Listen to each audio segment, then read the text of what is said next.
morning and welcome to our first day of budget hearings here in the House.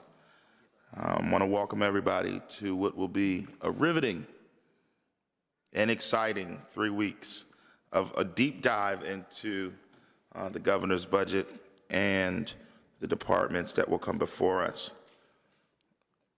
I do want to remind folks a few things before we start. Testifiers and members, there's a black box in front of you.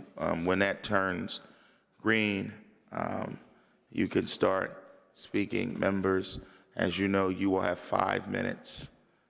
5 minutes. Mako, only 5 minutes to ask questions. So green, you can start question. When it turns to yellow, know that you have, 30 seconds left. Please don't ask a whole diatribe of questions when the light turns yellow. The goal of the timer is so that we can get as many questions in from members as possible. That also goes for our testifiers. Please, when the light turns red, please wrap up your comments. I will, of course, allow folks to finish their statement, but please, let's try to respect the time. Please speak clearly into the microphone. Remember that this is being broadcast live on television.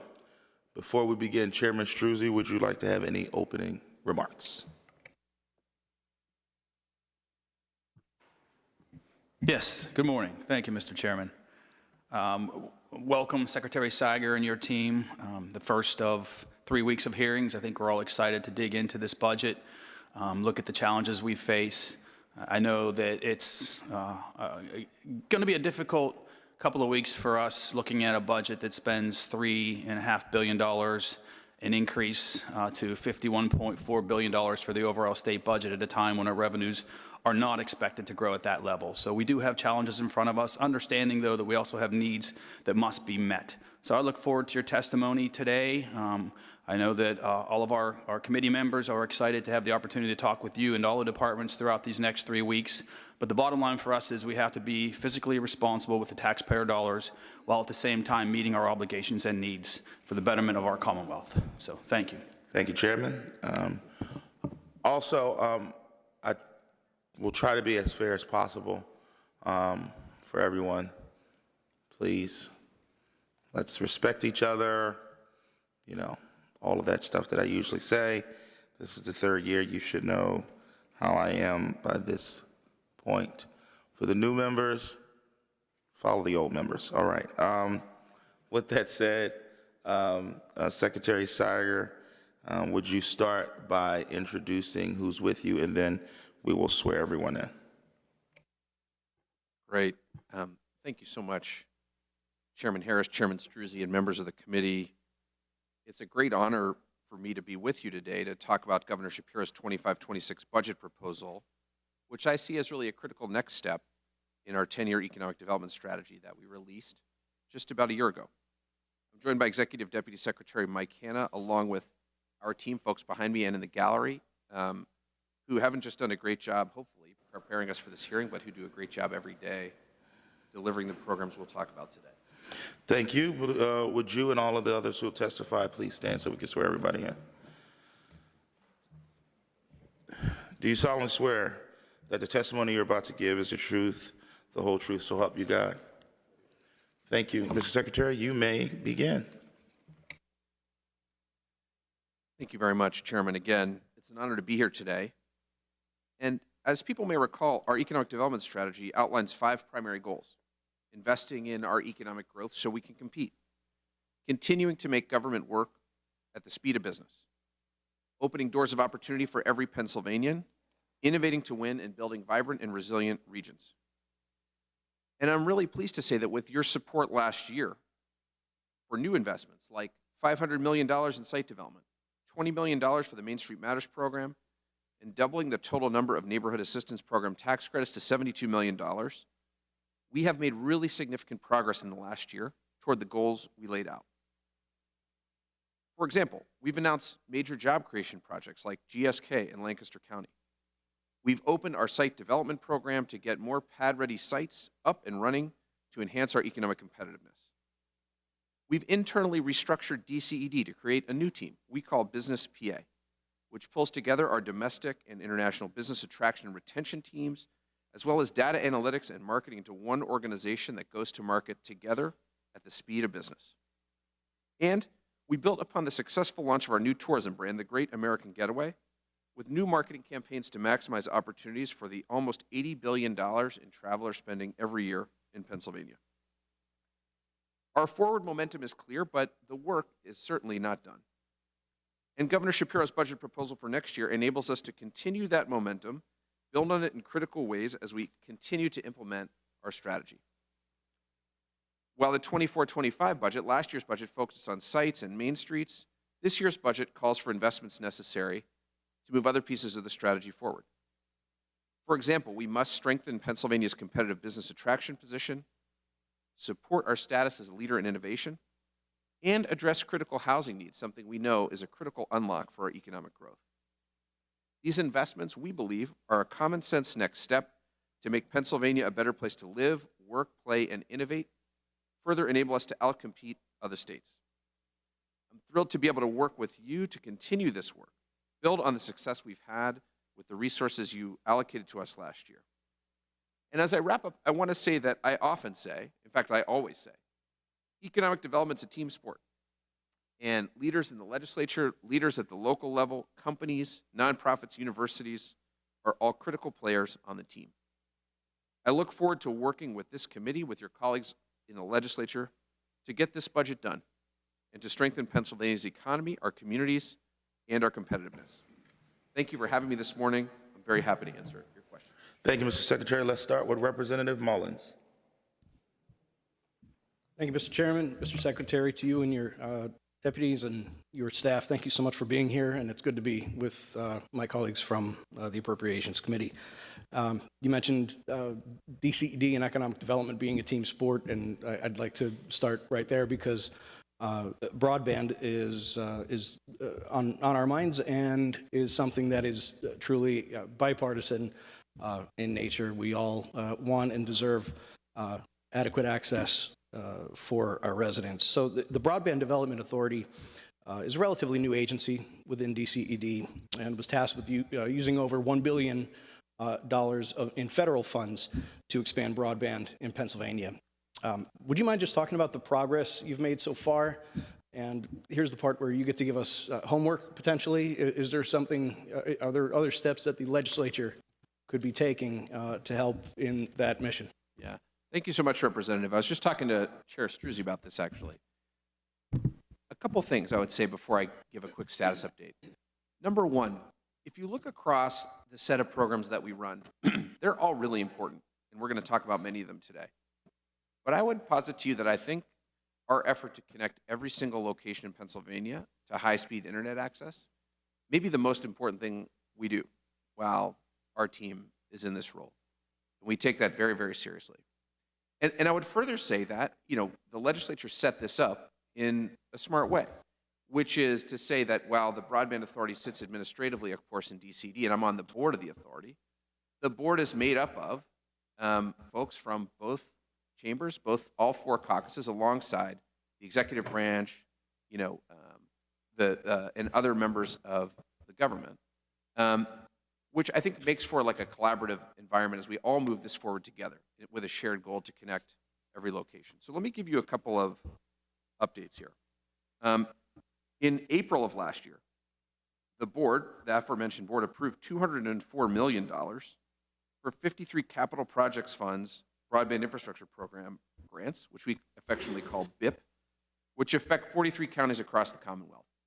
This is actually separate and additive to the $1.16 billion that you mentioned for the BEAD program. So those dollars are contracted, they are out the door, and actually we expect in the first half of this year to have the first subset of those BIP projects operational. So that's point one. Point two, with respect to the $1.16 billion BEAD fund, I'm very pleased to say that we closed our application round just last week, 2 weeks ago, rather. We received 239 applications from 26 separate applicants, and 97% of eligible locations across Pennsylvania have at least one application that applied to those projects. So that is to say, if folks will remember, we actually mapped every single unserved and underserved location across the entire state. We cross-checked it with federal databases. We've received applications for 97% of those locations, and folks should know that there is a second round of applications in the future designed to get to 100%. So we're very pleased with those opportunities. Our team is curating, looking hard at those applications, seeking to award those in the coming months. And our goal, as it has been from day one, is 100%. 100% connectivity of every broadband serviceable location, that is to say like home, business, location all across Pennsylvania, and we are on a track to meet that. So thank you for the opportunity to share. Thank you, Mr. Secretary. Thank the gentleman, Representative Eckert. Good morning. Thank you, Mr. Chairman, and good morning, Secretary Sager. I appreciate you being here and kicking off budget hearings for us, and look forward to these next 3 weeks. So during the governor's budget address, he directed the budget secretary to take a comprehensive view or look at all these state programs to eliminate inefficiencies and duplicative programming, known as remap, I believe is what he referred to that. I'm curious, were you involved in those conversations, and what was involved in that process? Yeah, thanks for the question. I was. In fact, this year there were 3 agencies that participated in the pilot, and we were one. And the process was actually something that I talked to this committee about last year, which was fundamentally like what I think of as a toolkit review, something we put forward in our strategic plan. We know we have lots of programs. We know some of them work really well, some of them are underfunded, some of them don't work anymore. And we needed to look at basically every single program we have and work alongside the budget office, alongside our content experts, to make recommendations about how to proceed, whether it's to sunset something, grow it, shrink it, change it. Yeah, and so I recognize you looked, so that's great. So you looked at them, you reviewed some programming. You know, obviously budget, you know, the chairman kind of pointed out, Chairman Struzy pointed out some of the budget constraints that I think are facing. You know, we're concerned about some programming. Obviously, DCD is an agency, like we talked about before the hearing, that can grow Pennsylvania. What programming did you find to be duplicative? What programming is not working? You know, we have got to reinvent these things, and what did you identify in that review? Yeah, well, a lot of what we identified is represented in the budget. But let me give you like 3 concrete examples. Quick, one is tax credits. We looked at 3 tax credits we have, the waterfront tax credit, the video game tax credit, the manufacturing tax credit, that have been passed by the legislature over time to stimulate certain kinds of activities that are either undersubscribed significantly in the case of the manufacturing credit or the waterfront credit, or are, we believe, sort of like overly narrowly focused in the case of the video game credit. And we recommend sunsetting those programs. Conversely, we recommend adding a tax credit, which we call Advanced PA, which is designed to compete with the 24, 25 or so states who have such a credit, where we can give a much more flexible wage-based credit to companies looking to locate here. So like high-growth, high-wage companies on a discretionary basis, like we would kind of a grant.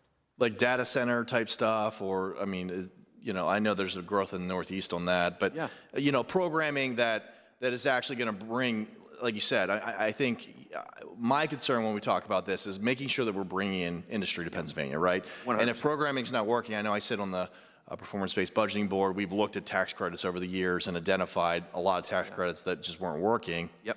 So it's reassuring that, you know, you're actually recommending, you know, ones that aren't working to be repealed or dissolved or whatever. But is there more work to be done? I mean, I assume there's plenty of things that we need to do to improve our economic condition, and you guys are the leaders in that as far as, you know, finding and identifying businesses. Is there more work to be done? Yeah, look, I think of this like a continuous improvement project, right? So I've been in this role, had the great fortune to do this for 2 years. We've made a ton of progress. In addition to what we're proposing this year, we've done things like partner with you to overhaul our City Revitalization Improvement Zone, or CRIZ program, and deploy it. We have grown substantially and changed the rules of our Main Streets program to make it more useful to communities. Those are all, I think, examples of our toolkit review. And we intend to basically continue this as long as I'm secretary, as we go on sort of a methodical basis to make sure we have stuff that works. Sometimes we'll come to you and say, hey, this stuff doesn't work. We're good without it. Sometimes we may come to you, like we are today on Advanced PA or in PA First, where we say, hey, this is our main job creation discretionary grant program.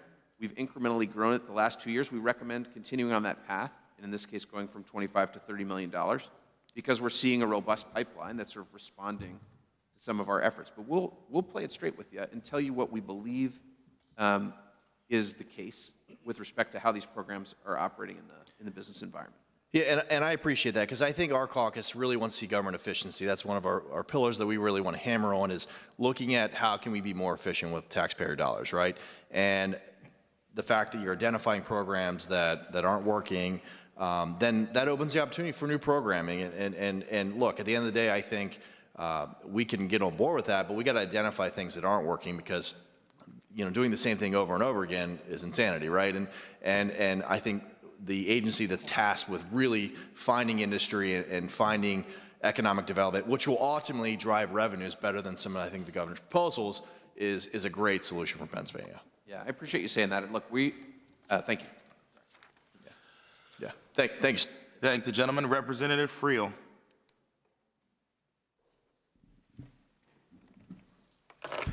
Thank you, Mr. Secretary. I appreciate this discussion on business here in Pennsylvania, and I think this is a perfect segue when you're talking about attracting business to Pennsylvania. You have proposed in this budget building and keeping businesses here with the Innovation Fund. And specifically, you have a $50 million target for innovation to provide access to capital so we can spin out businesses out of our universities or keep businesses in technology, life sciences, things like that. And I think you also mentioned there's a $30 million targeted towards life sciences this year. Can you tell us a little bit about how you're targeting those funds, how that'll be used, and what you hope to accomplish with that Innovation Fund? Yeah, absolutely. Thank you, Rep. If you look at our budget proposal last year, we were really focused on kind of building blocks of the economy, right? We looked at Main Streets, site development, and we proposed an Innovation Fund, but the legislature went a different direction. This year, we're re-upping that proposal for a $20 million Innovation Fund with a little bit of a different view of the specific implementation and a $30 million one-time investment focused on life science. So let me just share a little bit about how we think about this. With respect to the Innovation Fund, we're really trying to solve a core problem, which is we have extraordinary research and development assets in Pennsylvania. We're number 4 in the country, for example, in NIH research funding. But we don't see the commercial activity, the company creation, the venture dollars, this kind of startup ecosystem, you know this well from your prior life, that we'd like to see based on those assets. So how do we basically connect the dots better? 4 things I think we'd propose in the Innovation Fund. 1, a challenge grant for tech transfer so that our universities and colleges can get better at bringing technology from lab to market.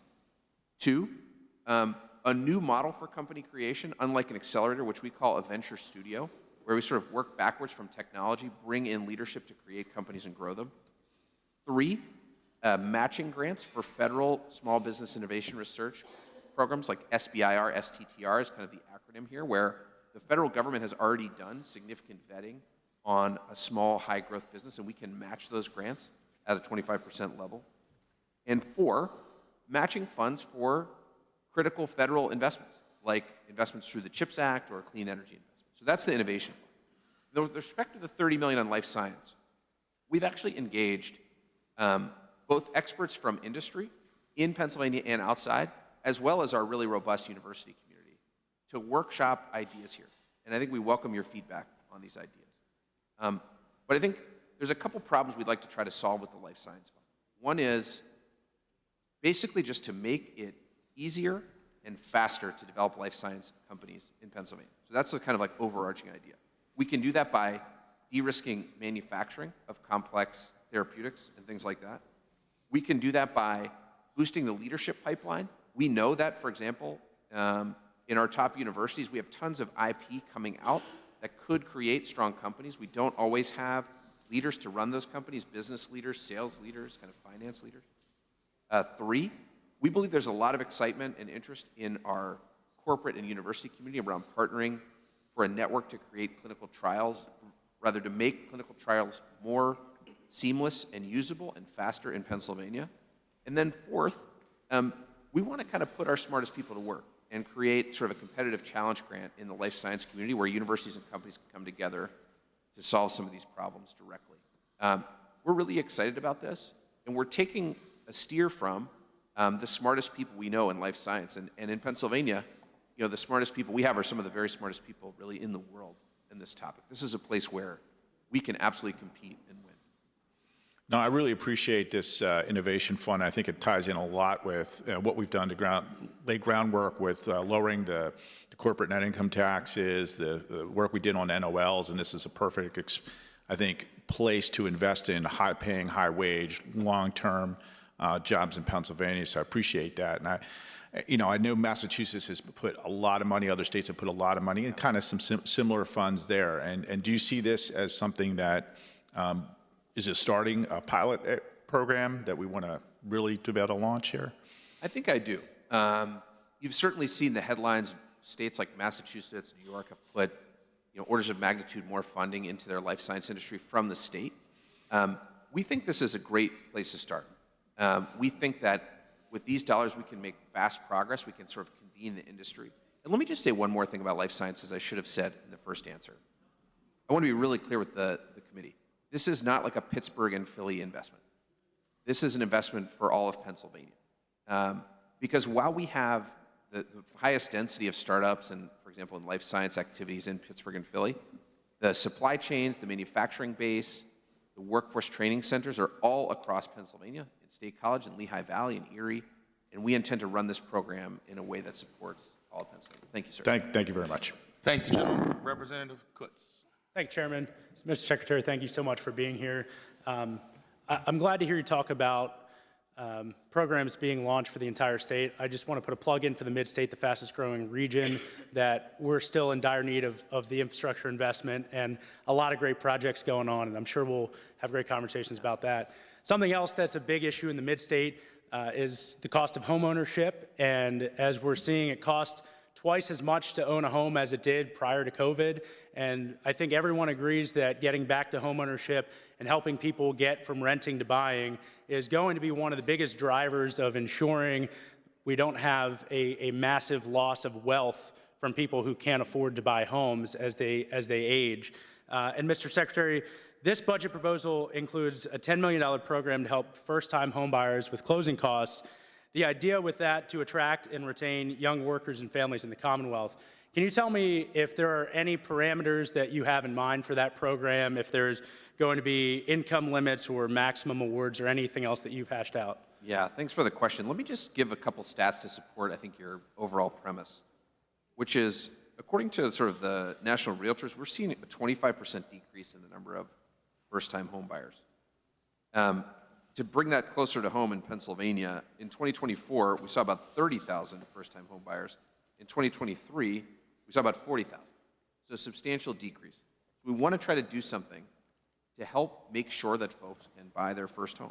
So what we're considering, and we welcome feedback from the legislature, this is a new program for us, is a $5,000 base award on a per house basis to help de-risk closing costs. Most of the time closing costs will be more than that, of course. With some plus-ups for first-time homebuyers, for example, in counties facing population decline. We might consider sort of some pieces that make it more or less attractive. And so that would result in, and by the way, I should say from a statistical perspective, 5,000 is a number that's about 2/3 of the minimum 3.5% down payment for an FHA loan on an average starter house in Pennsylvania. So that's sort of how we come to the 5,000 number. And Mr. Secretary, if I can jump in there, so $5,000 in a $10 million program, that's 2,000 homes. So the program, in my mind, and I think there's a great dialogue to have on this issue. One of the issues I see is that this is going to limit you to 2,000 families who are looking to buy their first home in the Commonwealth. Rather than a new government program that's going to be just straight up grant funding that is now putting in the hands of the department to figure out who gets what, I would propose that we examine other opportunities such as tax cuts through either a realty transfer tax exemption or through a tax deduction for PMI. As we know, closing costs are the biggest barrier to homeownership for people.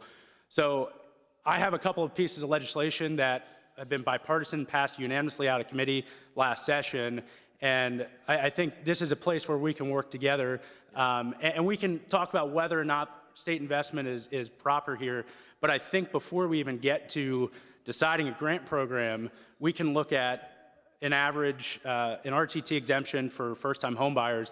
In the 87th district I represent in Cumberland County, the median home price is $500,000. So we're talking about letting anyone who wants to buy the median home in my district and in places across the Commonwealth, suburbs of Philly and Pittsburgh that are going to be around the same margin, to be able to save even more than that $2,000 would allow them. The other thing I think a broad-based exemption would do is level the playing field. My concern with a new $10 million grant program is picking winners and losers based on regions of the state or whatnot.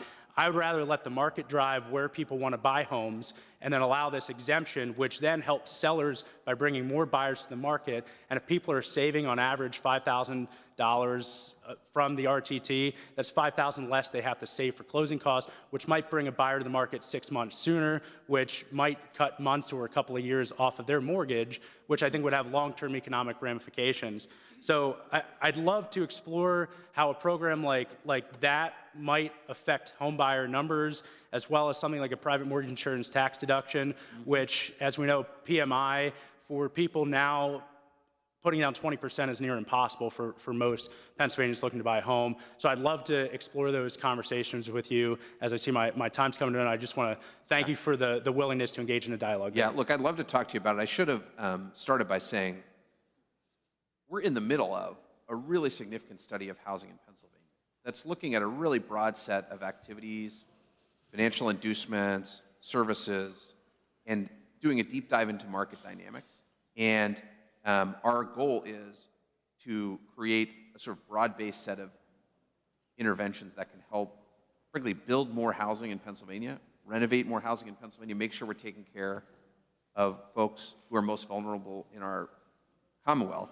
And this is one intervention among many that are both in our budget, in the DHS budget, and that will be a part of this long-term housing plan. So we'd love to have your really direct engagement in coming up with those answers for how we address this problem. I think we agree is really significant across Pennsylvania, certainly here in the Thank you.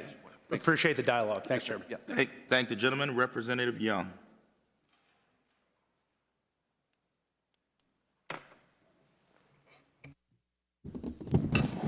Good morning. Good morning, everybody. Happy Tuesday and happy Black History Month. My question to you, Mr. Secretary, is around infrastructure and prioritizing safety leading to 2026. So considering the limited funding included in the governor's proposed budget for security for regional events, what specific strategies will DC ED employ to prioritize allocating funds and resources without compromising safety of our residents and visitors? Yeah, thanks for the question. Let me start by saying, as we were talking about before, 2026 is a generational opportunity for Pennsylvania. It is the 250th anniversary, the semi-quincentennial of Pennsylvania. It is a year when we will be hosting the world's largest events, whether it's the FIFA World Cup in Philadelphia or the NFL Draft in my hometown of Pittsburgh, and many, many more. And the governor's budget this year includes a set of investments that we think will help us do that. Number one, $10 million in one-time additional marketing funds to make sure that we take maximum advantage of this opportunity to get people to Pennsylvania, to make sure they have a great time, and then make sure they come back, right? So let's say like re-baselining our tourism activities. Number two, $15 million for regional event security. This is a line that has recurred in the state budget to support some of the most significant events that our state has hosted. For example, the papal visit in Philadelphia, as I understand it, a number of years ago. And then $36.5 million designed of one-time funding designed to support these sort of marquee events that we just have to get right, while Pennsylvania's on the world stage. So we believe that these funds are the right mix and sort of amount to help partnering with, in this, in the case of Philadelphia, or FIFA for World Cup, or Pittsburgh in the case of the draft, with companies, with others who are contributing to make sure that these events are successful.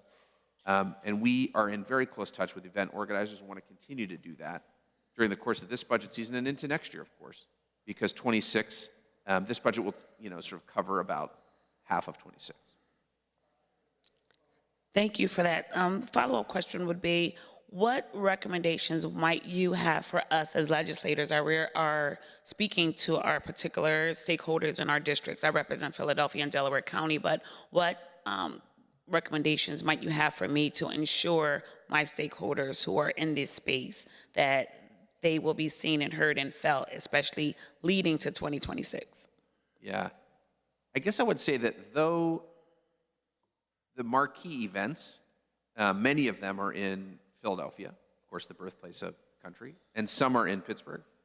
Our strong goal here, and the reason we're seeking this additional $10 million in marketing, and really the way we're positioning our entire strategy around the Great American Getaway associated with 26, is to get people not just to fly in and fly out of Philadelphia for a soccer match, but to stay here and spend a bunch of money in Pennsylvania, elsewhere, and see everything we have to offer, whether it's charming small towns or outdoor activities all across the state. And so if there are opportunities that folks want to highlight to be a part of this kind of 2026 activity, I would love to have our tourism team engage with them directly. We've been doing a lot of that. It's been, I think, pretty good, but we can always do better in terms of making sure that really all of Pennsylvania not just feels good about 26, but actually benefits economically from the tourism boost we're trying to create here. And again, ideally, we create the boost in 26, that's great, but let's make sure it's not like a just up and down. Let's make sure it's up and we sort of can re-baseline our tourism spend, because after all, that's really about economic growth and small business all across Pennsylvania. I agree. Thank you so much. Thank you. Thank the gentlelady, Representative Mako. Thank you, Mr. Chairman. Thank you, Mr. Secretary, for being here. Mr. Chairman, I'll try to be cool. I know you called me out earlier, so I'll try to behave. Mr. Secretary, my first question for you is, I'm the Republican nominee to the Ben Franklin Board, or appointee, I'm sorry, to the Ben Franklin Board. This year it was level funded again. I've been on it for 4 years. It's been $17 million each year. I think Representative Friel mentioned it earlier. We're looking at $153 million increase in initiatives. Why are the Bens level funded at 17? I know we've had this conversation before, but trying to reiterate it. Yeah, thanks, Rob. I appreciate the question. And look, I'm glad that you spend time on the Ben board. It's a critical capability that we have. I'm a big supporter of the Bens. And in fact, as we continue to build out our innovation plan in the 10-year strategy, the executive directors of the Ben Franklin Partners have been great colleagues and collaborators on that. While we have flat-funded the Ben Partners at $17 million this year, my hope and belief is that the $20 million innovation fund and the $30 million life science one-time fund are opportunities for the Bens to do what they do best, right? Which is to organize stakeholders, come up with great ideas, and drive progress in our innovation economy. So my expectation is that when we're talking about a venture studio, when we're talking about tech transfer challenge grants, the Bens are very much in the strike zone of how we think about deploying those funds. The approach difference, I think, is really focused on identifying capabilities we want to build and then opening up programs so folks can compete to deliver those capabilities. But there's no question that the Bens have a ton of skill and capability to bring to the table. And I'm very hopeful that should the legislature fund, and I hope you do, both the life science piece and the innovation piece, that the Bens will be a critical part of that moving forward. So I guess, are you saying that the Bens are too narrowly tailored to address that? And if so, do we need to open that up a little bit, or? No, not at all. I guess the point I'm making is I think there's a set of capabilities we want to try to build in Pennsylvania because we believe they're going to help strengthen our innovation economy. One of those capabilities is unequivocally the BENs themselves, which is to say like startup technical assistance, acceleration, seed capital. Like that's what the BENs do. They do it really well. They're a national model. There are other capabilities we'd like to build. I think the BENs can be a part of that. We've opted to create sort of DCED funding that is of a competitive nature rather than block grant it to the BENs. Gotcha. And I hope that, and I have talked to all the BENs about this very directly, that they'll apply, that they'll be really constructive partners in driving this forward, because as you point out, they do have a ton of capability. And I will just say, with respect to kind of rethinking, someone brought up the sort of remap process toolkit review earlier. I do think we should always be looking at all of our programs, including those that are really good, like the Ben Franklin Partners, to make sure they're, the best service delivery model, the best expenditure of these funds we could possibly have. No, I appreciate that. No, I just caught that the 20 million going into the large scale innovation, the match the federal awards and all that for startups, and my mind immediately went to the BENs. Why aren't we just allocating to this? Because it is a good program. I've seen it internally, how well it is, and I appreciate that. Going towards the strategic plan that you were talking about with your 5 commitments, which I agree with on those. You were talking about making it easier, faster, going after leadership, partnering with for clinical trials, being competitive and all that. I was trying to take notes. You were talking fast. With that, how do we make sure that we're allocating these funds across the whole Commonwealth? Well, I completely agree with you. We do have the best and brightest here in Pennsylvania. They might not all be located in Philly and Pittsburgh. How do we make sure that those funds are allocated across the whole Commonwealth and not just siloed? Yeah, 100% agree. One very specific way we can do that is by basically tying that string to the funds. So when we've been talking to universities across Pennsylvania, and when I say across Pennsylvania, I really mean all of Pennsylvania. When we think about a challenge grant where universities would compete for funds to try to accelerate life science innovation, we could just say, and I think we would intend to say, that like you have to have partners as part of your coalition in every region of the state, like full stop. So that's one very clear way we could do it. And then beyond that, I think as we think about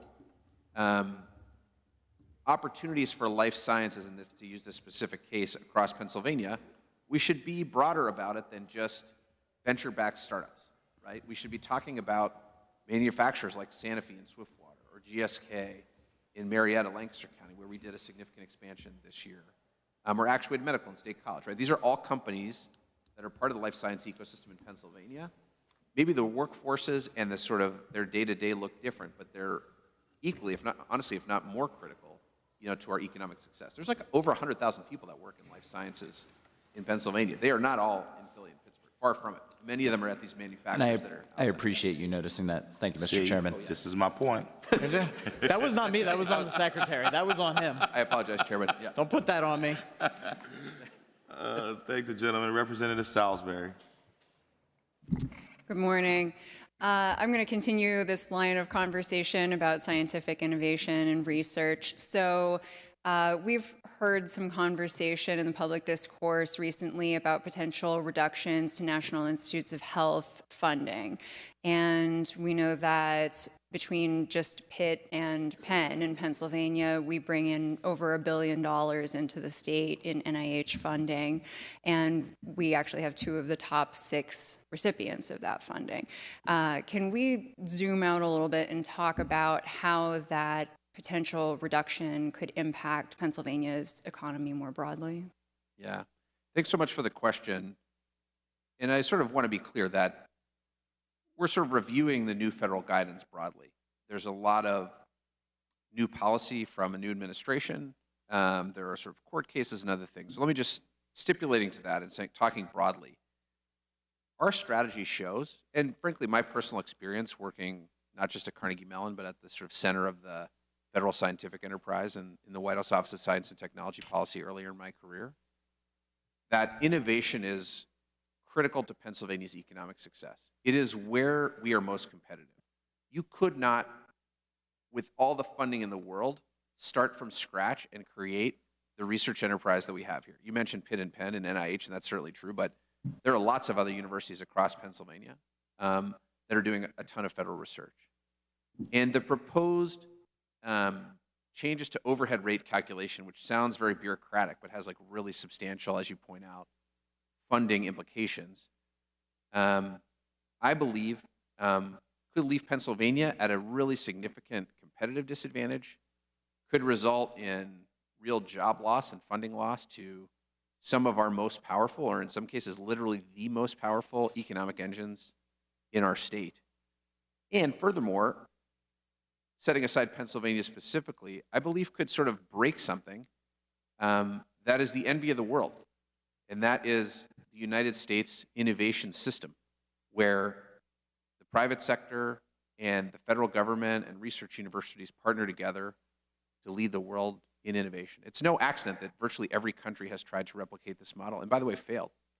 The U.S. continues to lead in innovation, and I am troubled by this direction. But speaking specifically for Pennsylvania, I think we've got to monitor it closely because it is so core to our own strategy with respect to, as I was just talking about a minute ago, really translating these innovations in the laboratory to the marketplace to create jobs, drive commercial activity. So thank you for the question. So you talked about tech transfer earlier. I had the privilege of working in tech transfer at Pitt. So Oh, wow. I'm very familiar with the indirect cost or F&A rate that gets discussed. Has there been any provision in the budget, or I understand it's still early days, but is there any way that the state budget would be able to step in and handle any of that indirect cost, or has that been discussed yet? Look, I think we've got to await certainty and guidance from federal agencies here, and once that occurs, we'll assess the impact on Pennsylvania specifically and on our universities as required by law. It's certainly something we're monitoring closely, but until there's sort of actions or reviews or these policies are in place or complete, we continue to sort of operate as usual. Thank you very much. I understand that it's still very, as I mentioned, early days, and sometimes it can be hard to predict the consequences of how these budgets are going to be impacted. Do you have any sense of when the information will be made available so that the state can make plans, or is that not something that's been communicated to the state yet? I would say this is something we're tracking. Certainly, as I understand it, there is litigation. And given that complexity, I think it's difficult for me to give you a timeline for sort of when we would Thank you. be able to make these kind of concrete plans. So we're just kind of operating at this point on a wait and see before we can be able to react. I guess I would say a very aggressive wait and see. That is to say, like, we're monitoring this very carefully. We're talking to stakeholders in universities and companies that would be affected. I think we want to try to understand the impacts as much as possible, but we are definitely, until these kind of actions, reviews, litigation has played out its course and there's like official guidance, we are continuing to operate as usual. I like that. Very aggressive wait and see. Thank you. Yep. Thank the gentlelady. Representative Marcel. Thank you, Mr. Chairman, and thank you, Mr. Secretary, for joining us this morning.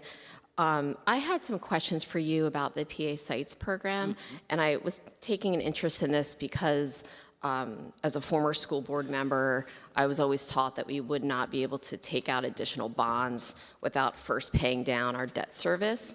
And so I saw that this year's budget has $38.2 million allocated for debt service for the PA Sites program. So I just wanted to see if you were able to just share some of the terms, the interest rates, if the authority is going to go to market. Do you have information for us so that we can get a sense of what that offering is going to look like at this point? Sure. I would respectfully defer the sort of pricing specifics to my colleague, Secretary Munson, in the Office of the Budget, who's really like drives the financial terms. But I will say that we're pricing this week and hope to close next week. And I would further say that the reason we believe a bond is appropriate for this kind of expenditure is because it's really an investment. So like, for example, we've gotten we have not waited for the funds to be in our account to start the program. We've already opened our quarterly round this year. We've received 66 applications for $377 million. By the way, as you probably remember, our total spend authority for this year is like only $125 million. So it like way outstrips our demand. This is a good thing, by the way. Lots of folks who want to build stuff in Pennsylvania. As we start to deploy this capital and start to put these sites into productive use, they're going to create revenue for the state, and ideally this just kind of pays for itself. So that's why we think a bond is like an appropriate instrument for this rather than like just a general fund expenditure. But again, thank you for understanding. I want to defer this. No, and I will be happy to ask him about that.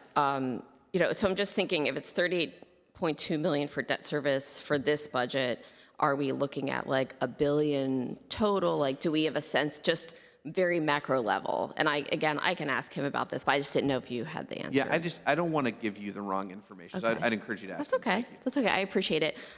So I was also wondering if we would have an ability to refinance the bonds when the interest rates are lower. Again, I can ask him that if you would prefer. Okay. And I guess I'll save this for him too, but I'll just make a comment that I think that if we're using bonds to pay for these programs, that I think is also helpful for us to look at all of our spending for economic development initiatives, and just, you know, again, like, because it is a bond, but we still have to pay the debt service. So I think it's something that's just worth looking at, you know, again, from a macro perspective, but I will make sure that I ask the secretary about that. I wanted to switch over to the marketing to attract business appropriation for that funding. It is supposed to be helpful to enhance site selection and business attraction marketing. So I'm just wondering what the current marketing plan that DCD is using to attract businesses, and how that funding, I think it's $3 million for that initiative, how that funding would be spent. Yeah, thanks for the question. I'm very excited about this. 2 years ago, actually, the legislature funded us at this increased level of $5 million total over what had been a baseline of $2 million. So, as you pointed out, a $3 million increase. Last year was back at $2 million. We'd like to put it back at $5 million because we think that sustained activity is really important. So let me be specific about what we're doing here. Unlike tourism, which we were talking about a second ago, which is really like business B2C marketing, right? Consumer, you know, broad marketing. This is extremely targeted. It's B2B. We're really talking to people who are making decisions about sites and where they want to expand or locate within companies. And we're talking about the real estate industry, site selection industry specifically. And so with these dollars, I want to share a couple of the specific things we would like to do. One is we've got to get better at visual communication. You know, in today's world, we need to have video and photo as we're marketing to these folks. Two, we're going to refresh our website. Folks will remember a year ago when we put out our economic development plan, we launched sort of like a skeleton business attraction website. We've grown it over time, pagetitdone.com. That's our sort of consumer-facing website. Like if you go to dcd.pa.gov, like our agency website, it's got all the programs and all the sort of disclaimers and everything. If you're a business looking to locate in Pennsylvania, you don't really care about that most of the time. You care about our value prop, the sites we have, the programs we have available to you. That's on pagetitdone.com. Three, you know, we need to build relationships with media partners and go to where these people are. So this is kind of conferences and direct engagement and things like that. And lastly, I think, and maybe most importantly, we want to and have to strengthen, our partnerships with regional economic development organizations, co-marketing with them regionally across Pennsylvania to make sure we're telling again that story. You're hearing a theme in the testimony here, all across the Commonwealth. Sorry, Chairman. Thank you, Mr. Chairman. Yeah. Thank the gentlelady. Representative Fleming. Good morning. Thank you for being here, Mr. Secretary. I just wanted to talk about a couple of things today. First of all, we were fortunate to get done on a bipartisan basis last year a $10 million program for shopping mall redevelopment all across the Commonwealth. I'm really proud of that, that we were able to do that. You know, my vision, and we've seen what happens when shopping mall sites go dilapidated. It's a public safety concern. It's a public health concern for communities. And this is a problem all across the Commonwealth in rural areas, suburban, exurban, you name it. So I just want to know, I understand they're still working through some of the the machinations of that program, but in your mind, would this be a good start on an initiative that could provide value for years to come? Yeah, thanks for the question, and you know, congratulations to you for championing this and moving it forward. I do think that as you look across Pennsylvania and our set of challenges, one clear one, right, and one we're trying to address with PA sites, I think that a related problem you're trying to address with this program is, given that we're an old place, given in many parts of the state we have complex topography and other challenges, like we need places to put stuff, right, if we're just being kind of blunt about it. We need sites.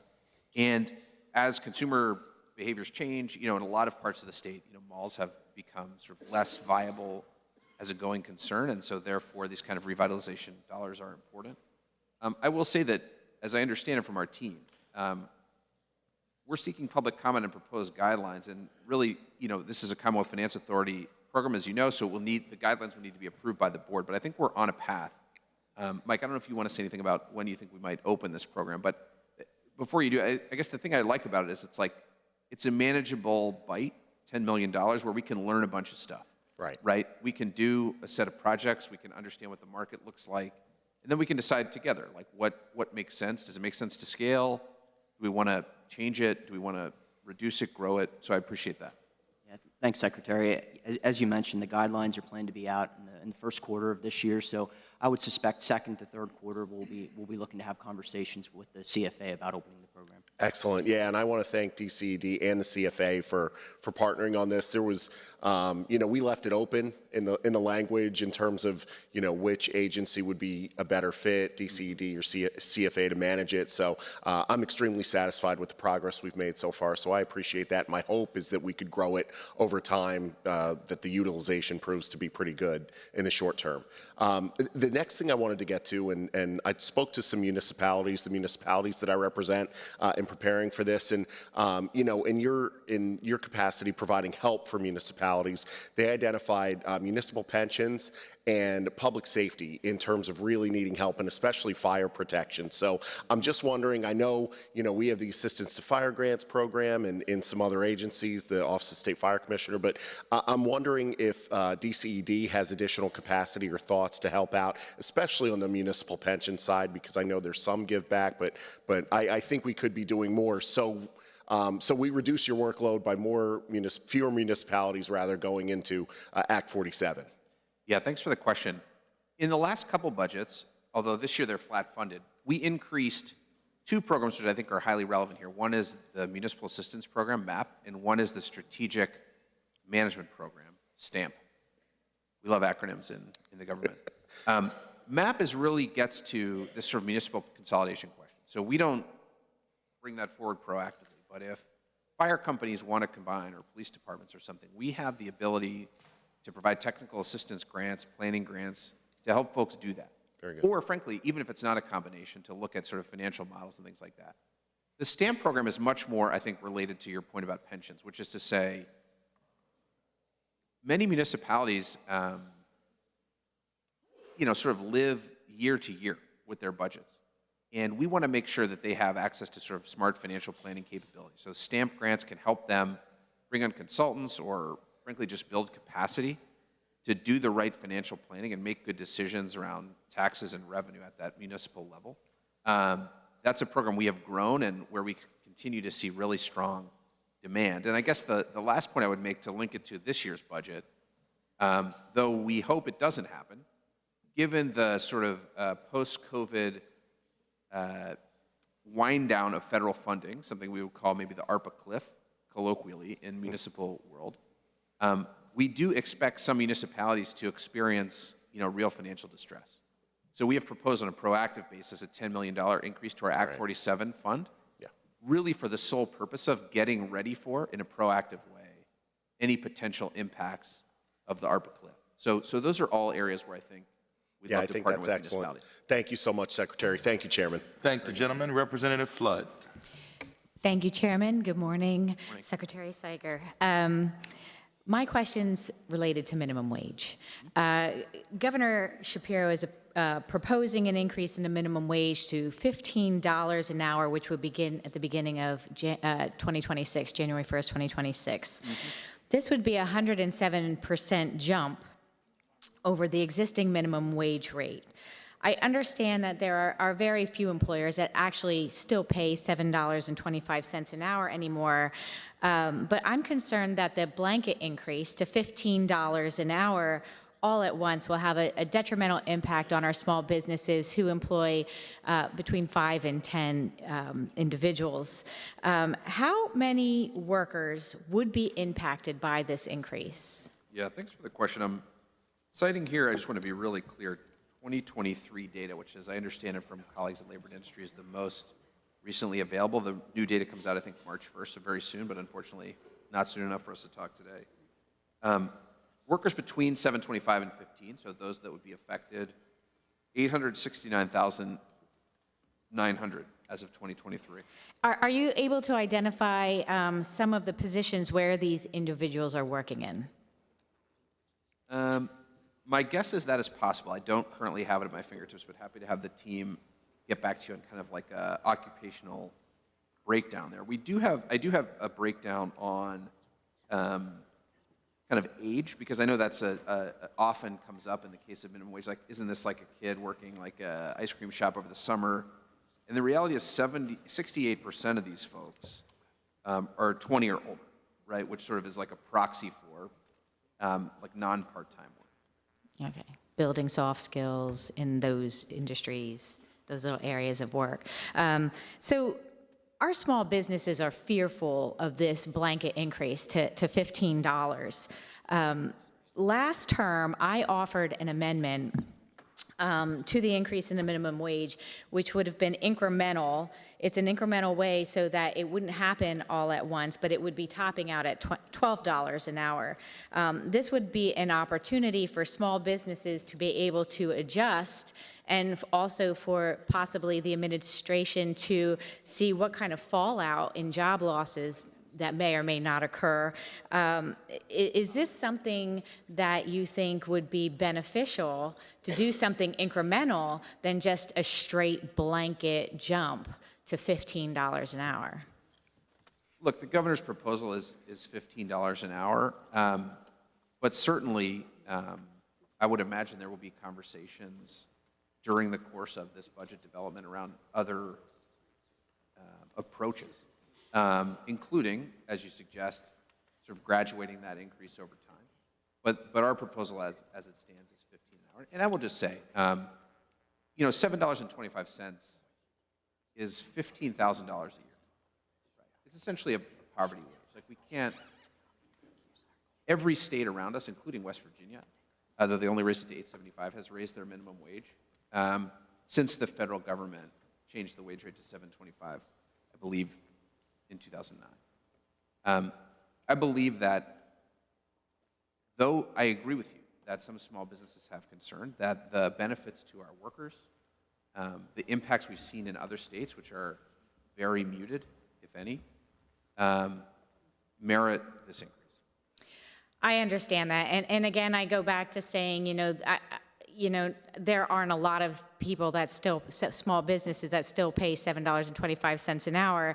I guess my concern is, how do we protect those small businesses and make sure that, this increase isn't something that's going to bury them, especially with the cost of inflation these days in buying the products, and then that gets transferred over to the consumer. So I hate to see doors closed and opportunities lost for these small businesses, and opportunities, for diverse small businesses, trying to get off the ground, to be able to thrive here in Pennsylvania. So I thank you for your time. Thank you very much. We thank the gentlelady. Representative Abney. Thank you, Mr. Chairman. Thank you, Mr. Secretary, Mr. Deputy Secretary, and staff for being here today. I have 3 questions that I would like to try to get through. The first one is around the PA Sites program. I know we talked about it a little bit earlier today. But our county government, Allegheny County, is interested in potentially applying for some of this funding in the future, and wanted to get a better understanding about program eligibility. So one of the things that they're looking to do to see if they can use money for blight remediation and planning, for example, community level scatter sites, blight removal, and action planning, really trying to figure out how to get these spaces in a place where they're actually site ready. So I wanted to see if program eligibility fits around those type of things. Yeah, we want to understand a little more specifically from them, and of course, as you know, this is my home county, work closely with them often, what the end use is. This program is really focused on industrial and commercial use because we know that that's the problem we're trying to solve. But generally speaking, yes, we have $5 million of the $400 million in PA sites set aside for planning. And if that kind of site planning activity had the goal in mind of creating industrial and commercial sites for business growth and location, absolutely, it would be eligible, and would love to set up a meeting, with Allegheny County Economic Development and our sites team to just kind of work out some details there. Thank you. I want to switch gears to tax credits. I want to extend my gratitude to you and administration for your efforts last year. We expanded the Neighborhood Assistance Tax Credit Program, expanding it from $36 million to $72 million. One of the other provisions that were in there that were, I think, a big win was to be able to increase the direct benefit of tax credit available to businesses for some of the programs up to 90% to kind of create some parity with other tax credit programs like EITC. And so I'm really interested in learning more about the advanced PA tax credit that's being proposed and wanting to know, would that have parity as well? What would the benefit to the businesses be? Would that tax credit be at 90% or would it be somewhere a little bit lower? Yeah, thanks for the question. First of all, let me just double click on your point. The doubling of NAP has been a big deal. We've been able to do many more projects. I think last year we did 304 projects all across the state, across the different categories. So thank you all for supporting that. It's a really flexible tool for us to help grow communities. The advanced PA credit works a little differently than NAP or EITC. So really, this is like a job creation credit. Think of it as a credit that we would package proactively for companies that are looking to grow and locate here. And this is a credit that like many states have, Virginia has, Ohio, North Carolina, the states that we sort of compete with in the marketplace every single day, they have this kind of credit. And keep in mind, it's sort of pay for performance, right? So unlike a credit which this legislature sought to sunset a couple of years ago, the job creation credit, this is based on the payroll for which personal income tax is withheld, right? So like, if you hire a person, we could say to you, hey, we're going to give you a tax credit that's worth X $100,000 over Y years. You only collect that credit if you hire the person and pay the wage. So the more people you hire and the higher their wage is, the more the credit is. So we see this as a critically important part of a package of incentives. So we might say to a company, hey, we're going to give you a grant to help with site remediation or acquisition, and we're going to give you this tax credit, which over the coming, let's say, 7 years, is going to pay back to you based on performance only value, so you can basically de-risk your investment here in Pennsylvania over time. Or put another way, so we can share the benefits of your growth here between the company and the Commonwealth. We're excited about this program. We've baselined it at $10 million because we want to be able to get it off the ground sort of with excellence, to use it all to show the value. And hopefully it's something we can continue to scale over time. Because again, to me, this is really a competitiveness play. It's all about attracting and retaining high quality, high wage manufacturers, not just manufacturers, high quality, high wage companies here in Pennsylvania.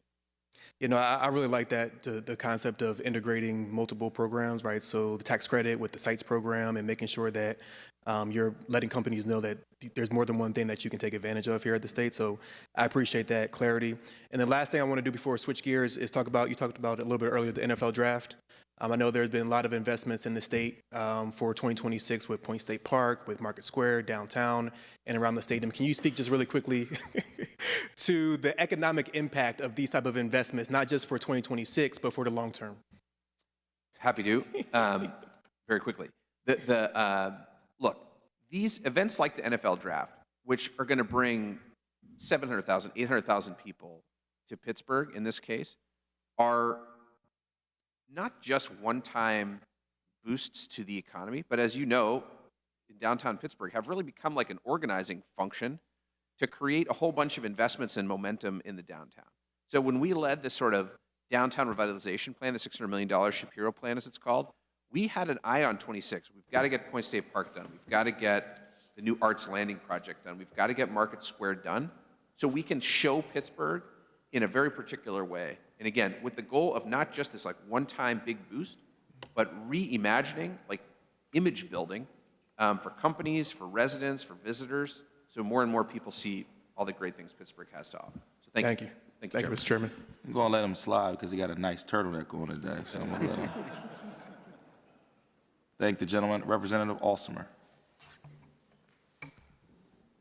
Thank you, Mr. Chairman. Mr. Secretary, glad to be here. Thank you for your testimony today. As a small business owner, I'm going to stick on the topic of minimum wage. And as a small business owner for 26 years, this is a big concern for folks like myself and business owners in my district. Back in March of 2023, the Department of Revenue produced a minimum wage financial impact analysis where it estimated the lost personal income tax revenue from a slowdown in hiring process. Mr. Secretary, has the Department of Revenue produced such a report for the governor's proposal this year? With respect to your precise question, let me get back to you. But we did have a conversation with the Department of Revenue. I may have the year wrong. I don't want to misspeak here in a hearing. We did have a conversation with the Department of Revenue about how they think about this and some of that modeling. Okay. If my records are correct, the Department of Revenue produced a report in 2023 assuming a 30-hour work week at a $15 per hour minimum wage rate. This resulted in a loss of 12,800 jobs and more than $2.5 billion in reduced profits for small businesses. What is the estimated number of job losses we could expect from a slowdown in the hiring process if the Commonwealth went to the $15 minimum wage? I'm not aware of, but again, I want to be precise here. There may well be an updated report. I'd encourage you to ask Secretary Brown whether that's available. I will say that as I understand it from Revenue, and again, would encourage you to talk to them as the real experts on their model and how they see this. This is not all about sort of current lost jobs, right? This is about forecast jobs gained. And it's also, many of these jobs, because of the low wage nature of the jobs, can be second and third jobs for individuals. So it may not even be individuals losing jobs, but rather shedding like a second or third job based on those increased wages. But again, given the sort of detailed modeling you're asking about, I would absolutely defer to my colleagues at Revenue on that point. Yeah, one of the concerns I know in my district, there's a lot of resorts, there's a lot of camps, farmers that do hire college kids working the summers, and high school kids working the summers. It would be a big issue for them, raising costs and in operations for those businesses. Mr. Secretary, why would we raise the minimum wage when we could get able-bodied workers without dependents currently receiving benefits back into the workforce, and by doing so, generating additional revenues for the state, potentially more so than if we did with a minimum wage? I'm not totally sure I understand your question. Can you say that again or just sort of restate? Yeah, I'll restate that. Yeah. Why would we raise minimum wage when we could get able-bodied workers, okay, without dependents who are currently receiving benefits back into the workforce? So again, just to clarify, so you're talking about like a labor force participation point. Is Correct. The point that you're making. So there are folks who are sort of on the sidelines who could come work. Correct. And why would we raise minimum wage? Look, my general sense is we've got to do all of it. When we talk to companies, small businesses, large businesses, a critical thing, and I don't know your specific business, but I would imagine that a critical consideration you have is the quality and availability of your workforce. Workforce availability, skill level is almost universally the #1 issue we hear from companies across Pennsylvania. So yes, we need to get folks off the sidelines and back into the workforce in a productive way. There's a bunch of ways I think the governor's budget helps to do that by taking away key barriers like transportation or childcare that many folks have, and frankly by creating higher wage jobs, like working with companies, the kind of companies we're talking about packaging an advanced PA tax credit with, to go out and create jobs where you can make 25 or 30 or 35 bucks an hour, with an associate's degree or some technical training. That, I think, is a suite of things we can do together in addition to the minimum wage to help, frankly, grow our workforce participation-wise and by attracting, new folks to Pennsylvania. Thank you. Thank you. Thank the gentleman. Representative Waxman. Good morning. Thank you, Chairman. Thank you, Secretary. It's great to have you here. Really appreciate it. I wanted to just, on the offset, just thank DCD for making some very important investments in the 182nd, which I represent, in Center City, Philadelphia. Just a lot of activity, and we really do appreciate that over the last couple of years. And I just have one question. We in Center City, Philadelphia have a kind of a glutton of office space, of empty office space.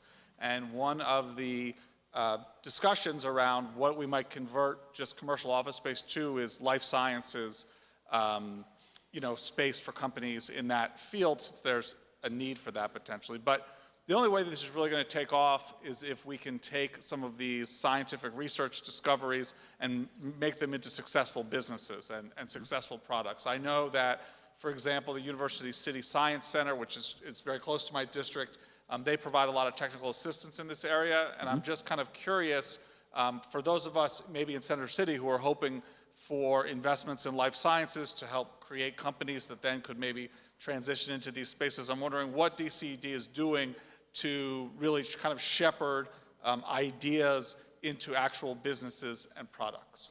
Yeah, thanks for the question. I guess I'd answer that kind of in two parts. With respect to the real estate-based part of your question, which is kind of like there's a bunch of underutilized office, in addition to residential conversions, which of course are happening in Philly and Pittsburgh and some other markets. Could we look at converting that to life science space, and could DCD help? The answer to that is basically yes.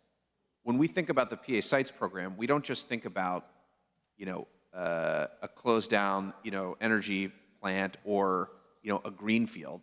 We think about any sort of job site, which is to say that, if there were costs associated with renovating, an old factory or, an existing office to create life science space, that would be, again, depending on the specifics of the application, happy to talk to applicants, an eligible cost for site. So that's very much, I think, our theory of the case here. Like, the cities are relevant, as are, areas where you would maybe more typically see, for example, manufacturers like an exurban or suburban or rural location.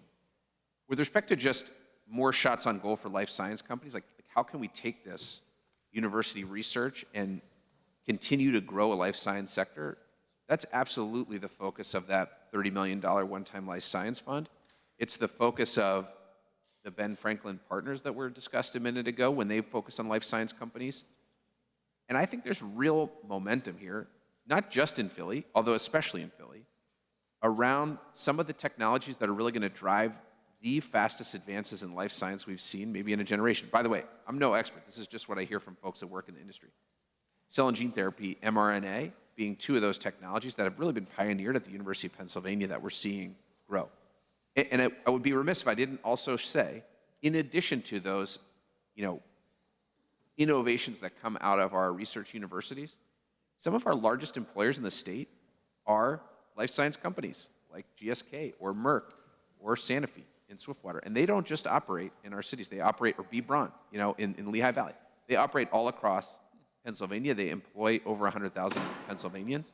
The way that we generate more economic growth here is, look, we got to go out and recruit a bunch more life science manufacturers with PA Site dollars and PA First dollars, but we've got to get more shots on goal for our startups. That's really the focus of this $30 million life science fund. So thanks for the question. Okay, thank you so much. Thank the gentleman. Representative Barton. Thank you, Chairman, and thank you, Mr. Secretary.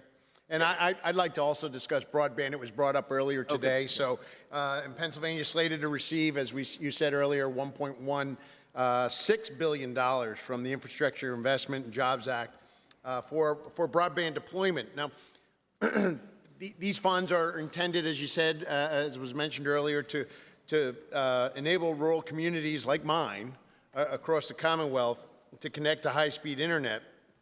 But currently, there's a disagreement over the classification of workers that will be installing these broadband lines, right? So specifically, very specifically, the Shapiro administration has refused to recognize that fiber optic line installation is inherently different from electric line work.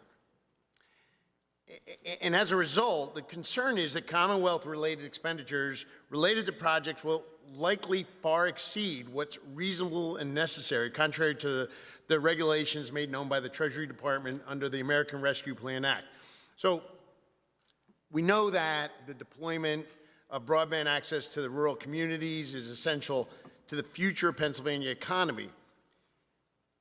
If fiber optic broadband cable installation workers continue to be categorized at the higher prevailing wage rate for electrical line workers, what's that going to mean for the communities across Pennsylvania waiting for broadband access? Yeah, thanks for the question. This is an issue that I'm very familiar with, that we work hard on every day. And I think it's worth saying again, even though I said it already, I apologize. This is really important, and it's something we work on together, right? The Broadband Development Authority is like bipartisan, bicameral, plus the administration driving this forward. So while I have the great privilege of housing the Broadband Authority administratively, and I spend a lot of time on this because it is so important, it is sort of like all our work together. With respect to the prevailing wage point that you make, there is a process underway, as I understand it, moving as quickly as practical and possible to make this determination vis-a-vis the laws of Pennsylvania. Right? There is a process that does this. We are monitoring that process carefully, in touch with providers, with labor, with all the stakeholders, local governments to whom this is extremely relevant. And we are confident that we have the dollars to get this done, to connect every single broadband serviceable location in Pennsylvania to high-speed internet. Now look, that will mean different things in different places. You mentioned this is really important to rural areas. That's very true. But it's also actually, there are many unserved and underserved folks in suburban and even urban areas in Pennsylvania for whom it will be sort of a less cost per address to connect. In rural areas, we know that some technology choices may be different, right? So for example, you could consider low Earth orbit satellites or tower-based solutions for highly remote areas. But we are confident we have the dollars to get these places connected and to deploy these federal dollars appropriately to do so. So, and thank you. You mentioned earlier, and we weren't privy to, I wasn't privy to it anyway, about the applications. And that is good news, right? Yeah, that's actually very new. Like, that's like, yeah, I jotted down, I think 239 applications, 97%. That's wonderful news. But again, if you take a look at, as a business person, labor's one of our largest pieces, and of that $1.16 billion, can you imagine what we would do and the people we would serve if we could cut that labor close to in half? I mean, think about what that would be, and I'd be curious what percentage of the Commonwealth broadband access needs are going to remain unaddressed once federal funds are exhausted at these higher rates, because that's what's going to happen. Yeah, let me have the team get back to you. I think you're asking a couple of questions there. One is sort of like... I'm sorry, yeah, I did. I threw No, that's okay. No, it's like sort of how do the rates work and what's the delta between the rates on individual projects? I don't have that at my disposal, but I don't agree with the premise of the end of your question. The prevailing wage piece will work itself out through the process. We believe that at the end of that process, we have the dollars we need to get this 100% right. Like, that's the goal here, right? Unlike many of our programs, where we're like, oh, I mentioned a minute ago on sites, we have 300 million in applications, we have 100 million to deploy. That means $200 million of applications don't get funded. This is totally different. Secretary, and sorry, please. Yeah, please. No, excuse please. me. So just to give you an idea, to answer your question, I'm going to be close on this number. So it's $45 an hour is going to be a fiber optics versus an electric, which is going to be about $94 an hour. Now that's, there's going to be benefits and stuff, but that just gives you an idea to answer the question. Yeah, no, I have the sense of the hourly. I was just more thinking like in the macro against the billion, 1.6. Either way, I'm happy to engage with you in more detail, but when we talk to our folks, given different technology capabilities, given what we know about this prevailing wage process, we believe we can get this done. And we absolutely have to get it done. Like 100% is the goal, right? Unlike any of our other programs where we just sort of evaluate applications and go, we intend to connect, by the end of this funding window, 100% of all locations in Pennsylvania. Thank you, Secretary. My time is up. Thank you, Rob. Thank you, gentlemen. Before we move to the next speaker, we do want to make mention we have a former member with us, and we do want to recognize the Congresswoman from Pennsylvania's 4th District, Congresswoman Madeline Dean.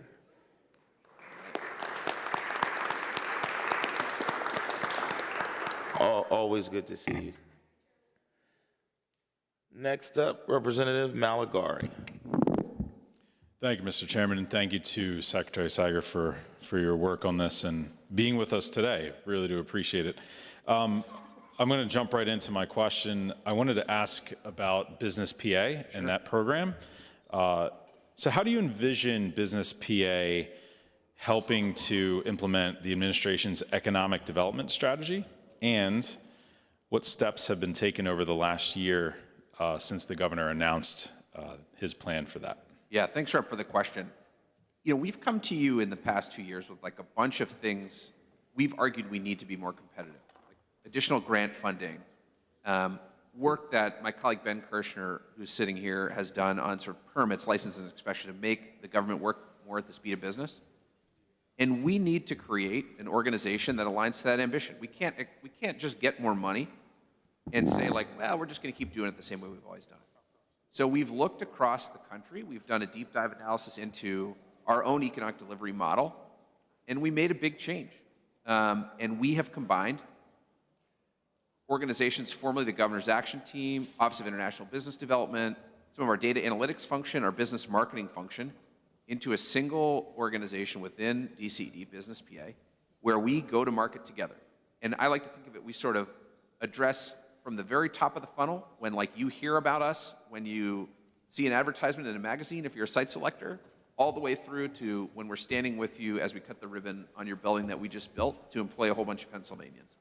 Having that organization aligned from a programmatic standpoint, from a budget standpoint, from a software layer standpoint, like building out a really sort of robust and private sector led, like a real capability of a CRM system, customer relationship management system, is what Business PA is all about. Frankly, it's bringing sort of a slew of loosely coordinated entities across DCD, putting them under single leadership, single management, and the governor introducing in the budget, makes it really real. It's part of that remap process we talked about before. It's like bringing efficiency and effectiveness to state government.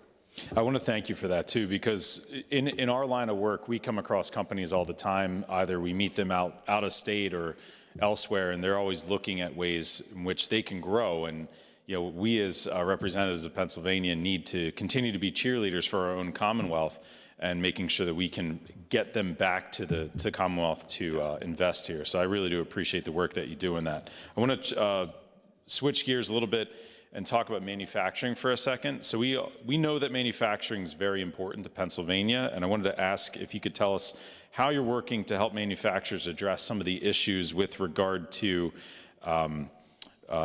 certainty and speed of permitting, and what are we doing to speed that up for them? Yeah, thanks. I mean, you hit the nail on the head, right? Manufacturing is a critical part of our economy, has been for decades. It's our heritage. It's also, though, I think, highly relevant, not just because it's one of the 5 areas of focus in our economic development strategy, but because it actually underpins all of them. If you're talking about energy or life sciences or robotics, you're also talking about, in some cases, manufacturing. Speed wins in the marketplace. And The governor heard an earful from business as he campaigned, and we hear an earful every day, although I will say the earful is much smaller now because we've made a lot of progress, on how important it is to be fast and certain.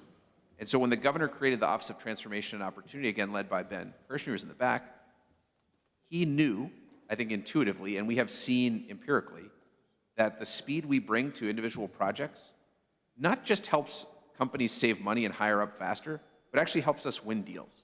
So it's now to the point where when we have large-scale deals we're talking about, like a big manufacturer, for example, in life sciences, like Ben and I are just shoulder to shoulder here. We're saying, like, look, we have dollars, and we have sort of workforce and capability and a value proposition on tax and everything. And then it's like, also we care a lot about speed. Ben's whole job, his team's whole job, is to deliver this site, this building for you with speed and certainty. And in today's marketplace, that has been extraordinary advantage for us. It's something we continue to build out. It's not just money. It is absolutely speed. Because after all, for these companies, time is money. And that's been a real, I think, bright spot for our business attraction efforts. Yeah, I thank you for doing it too, because the quicker we can actually get to work on bringing companies here to Pennsylvania, especially when they're interested, the better our outcomes will be. We tend to lose out a lot to our neighbors, and we always talk about that, and we know we have a competitive governor. Along with all of us, we want to be competitive as well. So it's important that we continue to create that speed and increase that speed up as we possibly can. Okay. I want to thank you for your time, and thank you, Mr. Chairman. Thank the gentleman. Representative Krupa.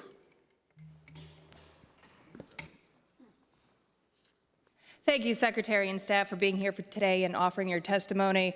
I want to expand upon what Representative Barton previously asked you. I'm from the 51st Legislative District, which is southern Fayette County, very rural area. So I was a little bit alarmed when, in the discussion about rural broadband, you mentioned suburban and urban areas. Just for clarification, the $1.16 billion from the Infrastructure Investment and Jobs Act, that's specifically intended to enable rural communities across the Commonwealth to connect to high-speed internet, correct? That's not correct. It's actually designed to connect every single location in the entire state, including rural, urban, and suburban, underserved and unserved communities. Now, it is true that the majority of those locations are in rural areas, and the cost of connection in those areas will result in a scenario where more of those dollars get spent in rural areas, appropriately so. But it is not limited to just rural broadband. It is all broadband for every single Pennsylvanian.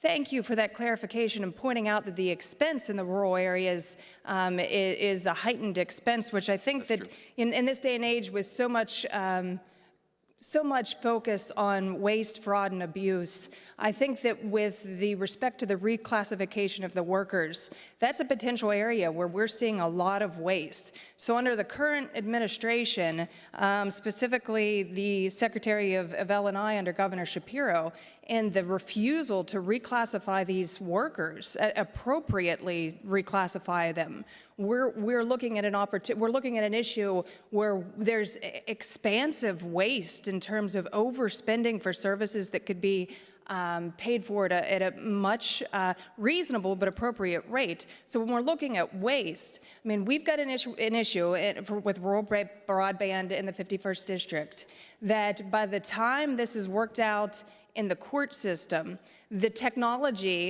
is going to be surpassed. So what is it about this administration's refusal? I mean, as the Secretary of DCD, are you not concerned with that significant element of waste, just with respect to a simple issue as reclassification? The reclassification effort you refer to is currently under review through the prevailing wage process at L&I. Like, materials have been submitted by companies. There is like a review underway.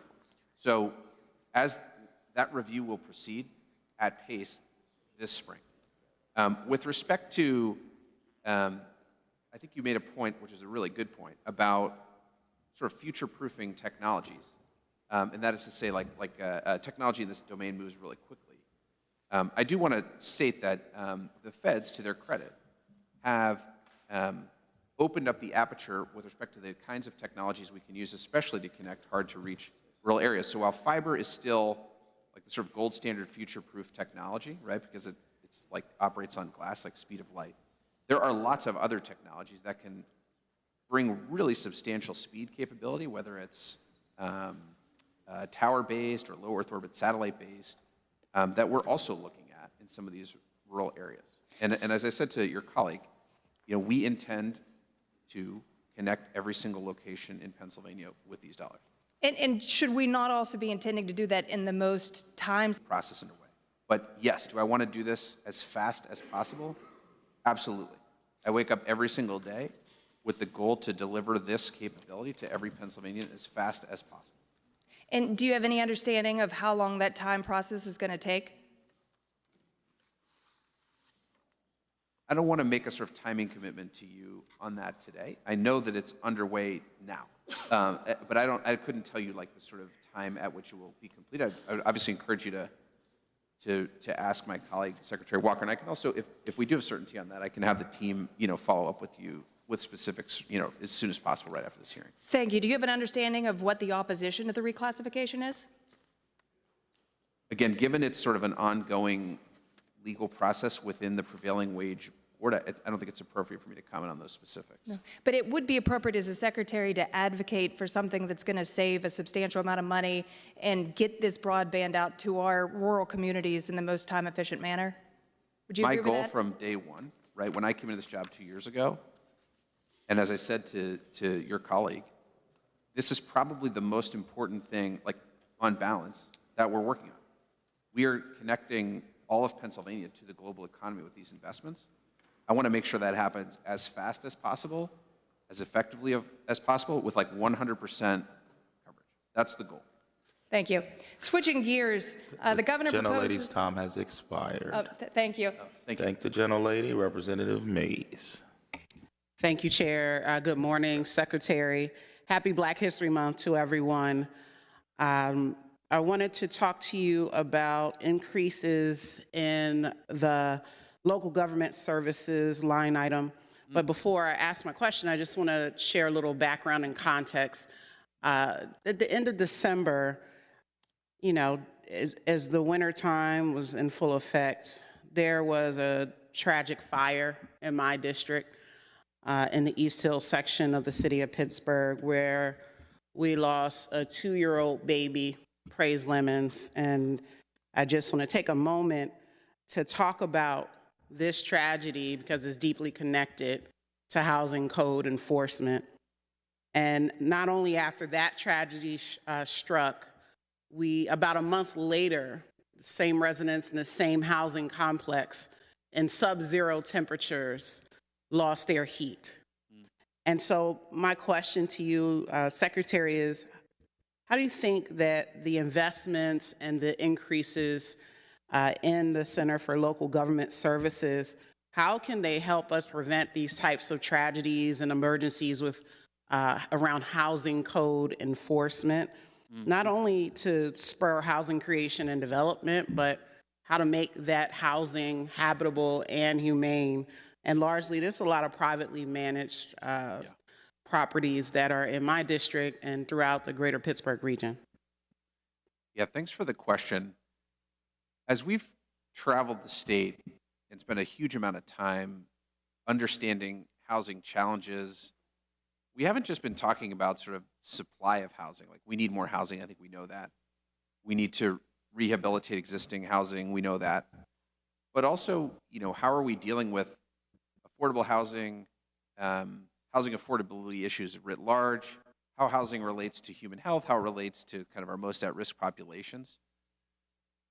And I would say that this issue of sort of code enforcement or kind of like landlord interaction has come up often. With respect to how the local government services group could help fund that, I want to think about it a little more, but here's a quick hit just off the top of my head.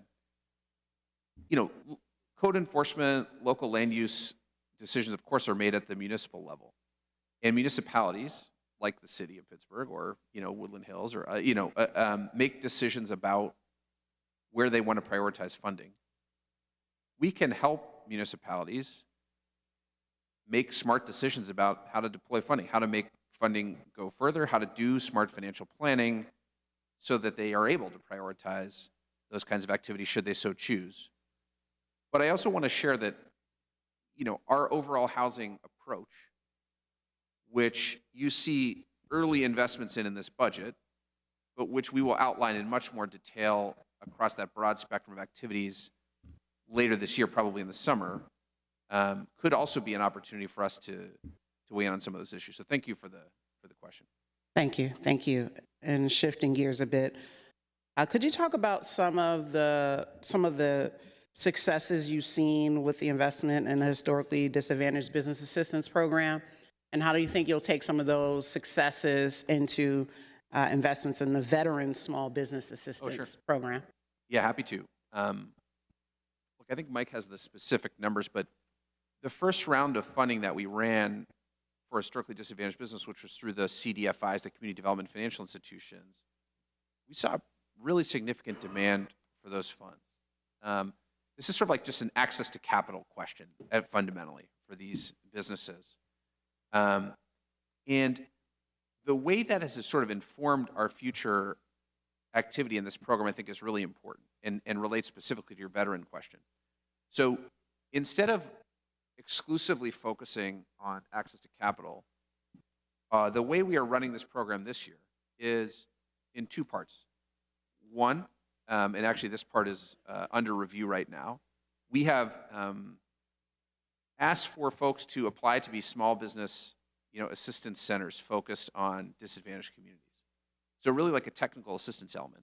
And then two, something will open in about a month or so, a microgrant program, which is really about access to capital. And again, I want to make, I guess, 2 points clear. One, we think that technical assistance plus access to capital is really important. It's not just dollars, it's like how to and sort of know-how. And two, when we look at veterans and the Veteran Small Business Program, which I'm very happy to be including in this year's budget, we think that access to capital is sort of most important.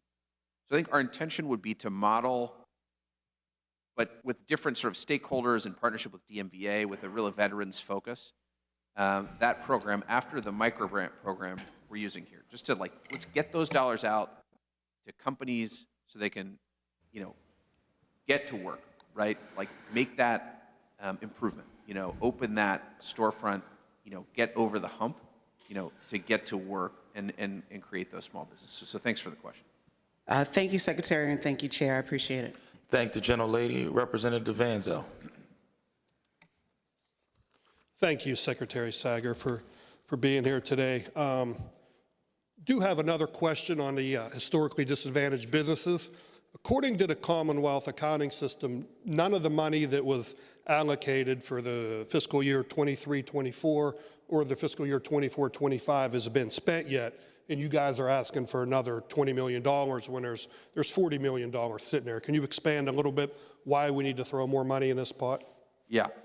Let me first just be candid with you and say, I wish we were moving a little more quickly here. As I mentioned a second ago, we ran the first round of this funds with federal funds, actually, that were sort of appropriated for this point. Most of those funds went out through our community development financial institutions. And we actually saw a bunch of success. These are organizations that, unlike us, we've about 330 folks. Most of us sit in an office next door to this building. These are people that are in the communities, all across the state, by the way, full coverage of all the counties. And they had some success. But we also learned a lot, right? We heard feedback from businesses, from the CDFIs themselves, from other users, local governments who are sort of in the economic development world. And so we've tuned our model a little differently for the second tranche of this funds. And it, as I mentioned to you, it took a little longer than I had hoped. So we are now open for all 40 million of those dollars in this kind of two-tranche program. Tranche one is this business assistance center model, which is to say, and by the way, the CDFIs are, I don't want to speak about specific application stuff, but are a very reasonable applicant for this kind of funding, and there are other applicants as well, to deliver kind of tailored small business services to people from disadvantaged communities, right? And then tranche two is micro grants, which would be more similar, though not exactly the same, to the way we ran the first one. So we wanted to kind of get it right. We are going to push forward this fiscal with both parts of those programs, with all 40 million of that, and we believe that this is the right model for us to pursue, and we believe that 20 million is the right run rate for kind of future-focused programs. So we can build sustainability, right? So these organizations can, build capability, hire experts that can help not just get the dollars out, but help businesses from these disadvantaged communities get the sort of technical know-how they need to succeed over time. Right, thank you for that. And I got one more question here. The governor also proposed a $2 million increase in the Foundations for Industry program. Yeah. According to the data that we got, last year we had 338 apprentices. That was 14 projects. We spent about $215,000 a project, which comes down to about $8,900 an apprentice. Do we have, and I support the apprentices, I'm not getting away from it, but what I have that line because everyone's circle kind of overlaps this. Do we have any data on where these apprentices are at now? Did they stick with it? What exactly are they doing now? And also when I look through there, you know, some of the descriptions, I don't see anywhere for a truck driver on there. One of the most important needs that we have is truck drivers, and I don't see anything on there with that. Yeah, so with respect to the data on performance, we have it. I do not personally have it right here. So let us take a do out and get back to you like today on this point. Similarly with the truck driver, I mean, I think, as you point out, we fund apprenticeship programs through a bunch of places in the state government. This is one of the smaller. I mean, the vast majority is funded through labor and industry. I think they do about $65 million a year. So I wouldn't take the sort of subset of fields that we support through this program as like the totality of all state support for apprenticeships.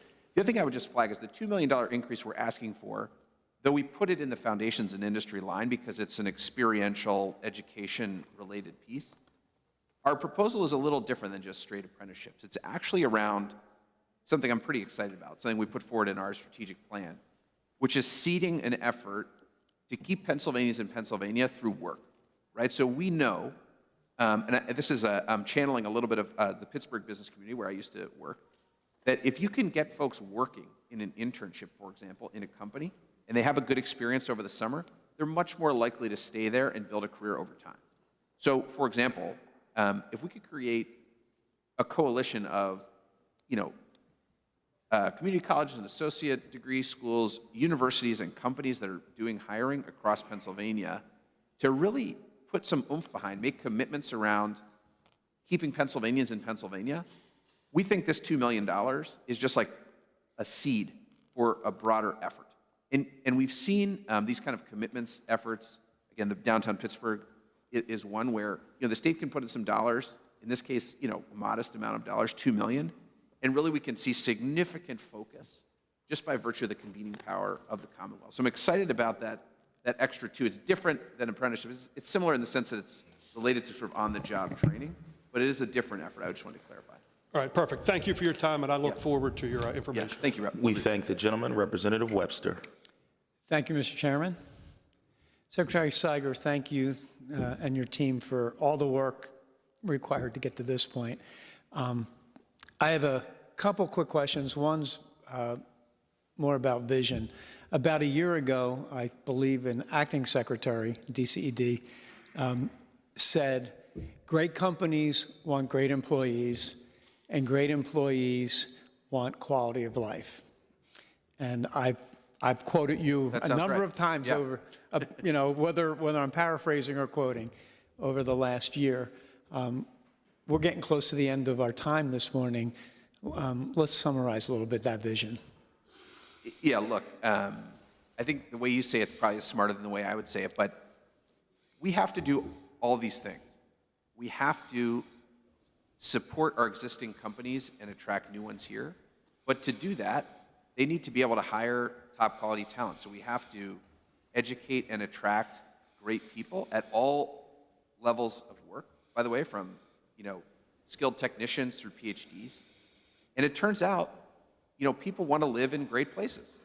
And great places have strong communities, strong main streets and downtowns, great amenities, you know, great schools, great transportation infrastructure. So as we look at kind of growing Pennsylvania and frankly, enabling regions and municipalities and cities and counties in Pennsylvania to achieve their goals, we've got to focus on all these things. And I think that's reflected in our strategy, certainly, as we link these things together. It's reflected in the fact that, unlike a lot of states, our department actually does community development and economic development hand in hand. When my senior team sits down, we don't just have the business development people, we have the people running, our local government services activity. That's very purposeful. And so what we're trying to do is make progress on all these points so that local governments and businesses have the tools they need to succeed in Pennsylvania. And I would say that, when I was acting secretary 2 years ago, or whenever I was before you, and much more terrified than I am today, although I'm still a little terrified, I think we've made real progress there. Not just in dollars on a spreadsheet in a state budget, but in real results in people's lives in Pennsylvania, in job growth, in some of the successes we've seen, and there's a lot more to do. Yeah. Thank you. Specifically, like my time in the Air Force, I had a lot of fun playing with our national laboratories from time to time. And so I notice an uncomfortable trend in Pennsylvania and that maybe you're focused on and working and can explain to us. But probably Pennsylvania, I think, is fourth in the nation in terms of the research dollars we're spending in our higher education system. But we're way near the bottom in terms of new entrepreneurs and the density of startups and those kinds of things. So as I recall, even back then, getting all that technology out of the lab into the commercial sector was one of the real challenges. And I'd like to, see how you're facing those realities in Pennsylvania. Yeah, thanks for the question. I think, when we looked at our plan and we said, what matters to us in innovation, you're exactly right. It's not just number of new startups created. That's a really important metric. But it's also the percentage of companies overall that are startups. In other words, what's the dynamism of our economy? How much new technology is moving forward? And while in all corners of the state you see really exciting examples like Duolingo or Spark Therapeutics, it is true that while we continue to make progress, we have not seen the kind of broad-based economic momentum that you might expect from the caliber of our research institutions. This is not a new issue to Pennsylvania, but it is an issue we are trying to take on very aggressively with these investments, right? With this budget, through the Innovation Fund, which, as I mentioned, is about venture studios and tech transfer grants. Those are all direct interventions focused on solving that problem. And in the case of life sciences, where we think we're just sort of poised to be a winner here, to be among the top 3 ecosystems really in the country, we want to make investments that make Pennsylvania more attractive for startups to not only form, but stay, right? So our overall thesis, as I mentioned to one of your colleagues earlier, is how can we just make it faster, easier, cheaper to succeed with life sciences here? And that is why we're talking about clinical trial networks, why we're talking about de-risking, costly manufacturing activities through contract manufacturers. And frankly, while we're talking about, and you all supported, in which we're very appreciative of, spending $400 million on industrial sites, because we know, life science manufacturers are interested in Pennsylvania and want to come here. So these things all fit together. We're excited to continue the work together. Thank you, sir. Thank the gentleman. Representative Mustela. Thank you, Chairman Harris, and good afternoon, Secretary Sager. A couple questions that the gentleman from Westmoreland County touched on was the workforce development.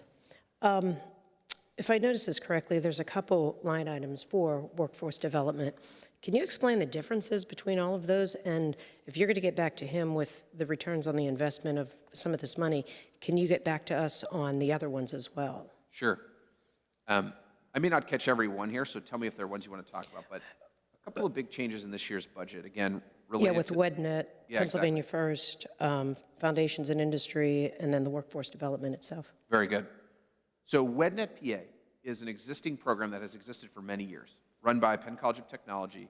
This is on-the-job training grants to individuals. So it's both an incentive that we package with companies that come here, and it's something companies can apply to on their own. So for example, manufacturer A wants to create 100 jobs.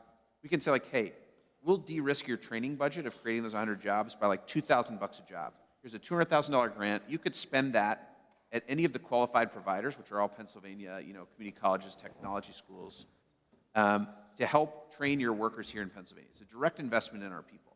That had previously sat in the Pennsylvania First line at $10 million a year.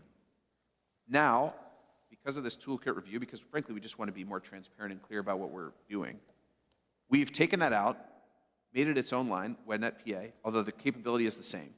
And we've added $2.5 million to it. So it is a plus up, but not a $12.5 million plus up, just to be transparent with you.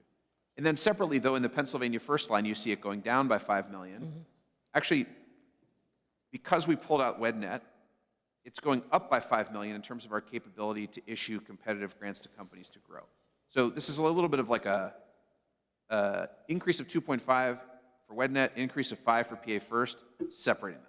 So total increase of 7.5 across the two programs. We're just being more clear about what they do, but the capability is the same.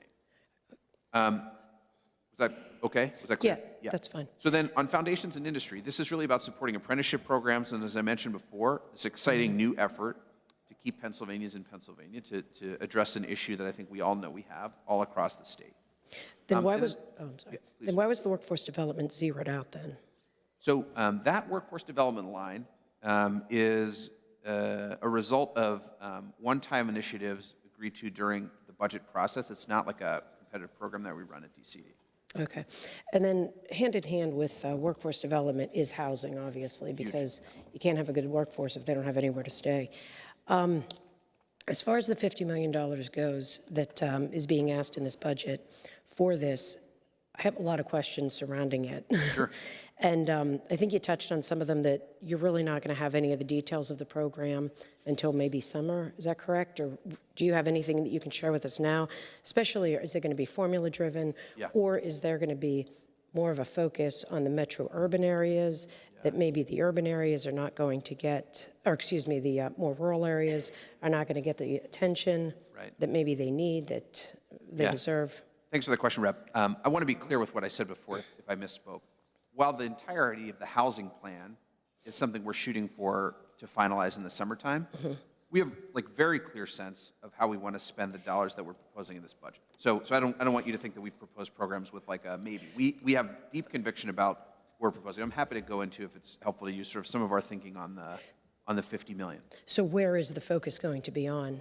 Yeah, so this is a new program, which we call Housing Stock Preservation.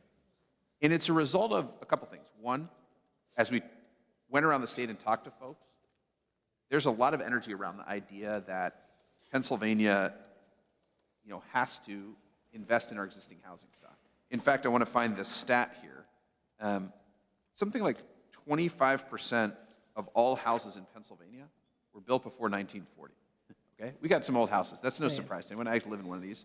They take some money and upkeep, and so we want to build out a program here, learning lessons from, but with the new start, having listened to the legislature's feedback on whole home repair, that is focused on applications to help people stay in their home, right? The cheapest place you can find to live is the place that you already live. We anticipate that we can serve about 2,500 households at this $50 million level per year.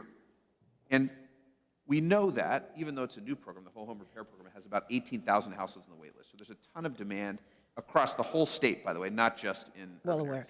Okay, wait, I'm going to get this question in before the yellow light turns on and the chairman kicks me out. I know there's going to be a lot of issues surrounding the zoning for some of these areas and some of the local ordinances. How are you going to work with them? Have you begun discussions with them to try to maybe smooth over some of the spots that you're going to be focusing in on? Yeah, great question. Look, this comes up at every discussion we have about housing. Land use, of course, is a local issue in Pennsylvania. Our proposal in this year's budget, we think, starts to get at that. We're asking for a modest investment, $1 million, to help support the state planning board, to help develop, local planning expertise, model codes, to help municipalities think through what it will take to be part of a solution to our housing issues in a way that makes sense for them. So keeping that local control, but adding some technical expertise. And this is something, again, that's responsive, we think, to what we've heard from local governments during this process. Thank you. Thank you. Sorry, Mr. Chairman. Thank the gentlelady, Representative Mattson. Good afternoon, Secretary. Thank you for being here. My first question is around Solar for Schools. So last year's budget included $25 million for the Solar for Schools program. I know the program had a multitude of supporters from labor groups, environmental and educational groups, as well as faith-based groups. Could you talk about the demand you've seen for the program as we look for another $25 million investment in the program for this year's budget? Yeah, thank you, Rep. In total, we've received 88 applications requesting a total of, interestingly, $88 million, almost on the dot. Wow. I will say this is an unvetted amount of requests. So we haven't, like our team has not gone through and qualified eligibility, but clearly, well over 3x the available funds, and we'll be pleased to move these dollars out, once we assess these applications. Okay, thank you. Second question is regarding housing rehabilitation.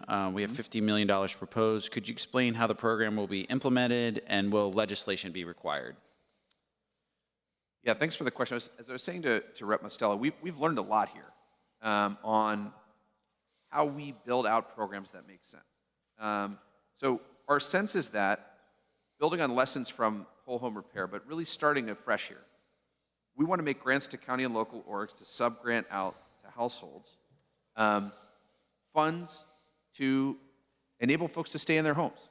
I think we're open to and welcome a conversation with the legislature on whether this would be block granted or performance-based. At the $50 million level, block granting across the whole Commonwealth could be difficult.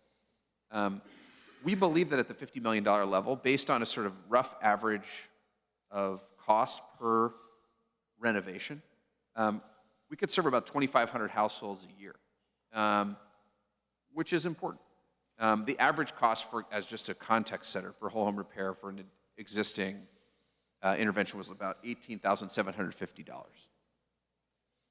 So that's our thinking. As to whether legislation is required, I think as in the past whole home repair program, it could move forward through the budget process solely, but I think we'd welcome a conversation about legislation as well. Okay. Thank you so much. Thanks. Representative Brown.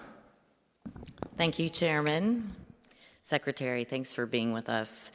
So I represent District 9, which is Lawrence County. So on a regular basis, I'm seeing business lost to Ohio. From my district office, it's about 10 minutes. So this is a very important topic to me. In the governor's proposed 2025-26 budget, he talked about the reorganization of your group, consolidating agency resources into the Business PA team. And you talked earlier about this being a more efficient and effective process, which I agree with, I'm all for. But from what I understand, the proposal will allocate a total of 45 current positions and $9 million in current funding into a single appropriation for Business PA. Can you discuss what business functions are going to be included within this consolidation and how it's going to make Pennsylvania more business friendly? Yeah, thanks for the question. We're really excited about this. Basically, we're taking the former governor's action team, which is the project management professionals that work with companies every day to get them to locate here. Grants, site, identification, those people. Our international business group, which is both domestically based, and as you know, we have contractors around the world that focus on international investment into Pennsylvania, but also exports for Pennsylvania companies around the world. A newly sort of rejuvenated business marketing team, and a sort of data and analytics team, which will also be implementing kind of a customer relationship management organization, all into that one line of $9 million. Now that is essentially like a salary and expense line. You'll see also in the budget, there's still dollars for international business, there's still dollars for business marketing. Those are kind of like the operational costs associated with those pieces. So for example, we have contractors around the world, we need to pay those people, that comes out of that line. If I could sort of encapsulate what we're trying to do with this in one word, it's offense. We have not to date, but historically, when companies call us, we pick up the phone and say sure, we'd love to help you locate to Pennsylvania. As part of the Business PA reorg, we're not just putting a bunch of money on marketing, we're building out a business retention and expansion capability where we are hiring people for the first time in, as far as I can tell, close to 2 decades, whose whole job is to create pipeline for our project people to go out with existing Pennsylvania companies, with companies all around the world, to essentially create project opportunities for us to grow here. So we're going on offense, and we think that the business PA reorg, frankly, makes it doable because we can create that entire pipeline under one organization. So that sounds really good, really exciting.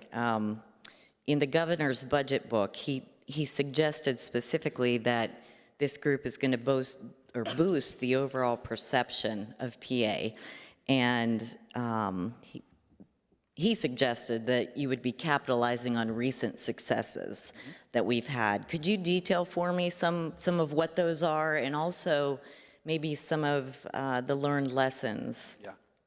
Yeah, thanks for the question. Always happy to talk about our successes. Look, we had a bunch of marquee projects that we closed in the last year, like in this kind of business PA domain.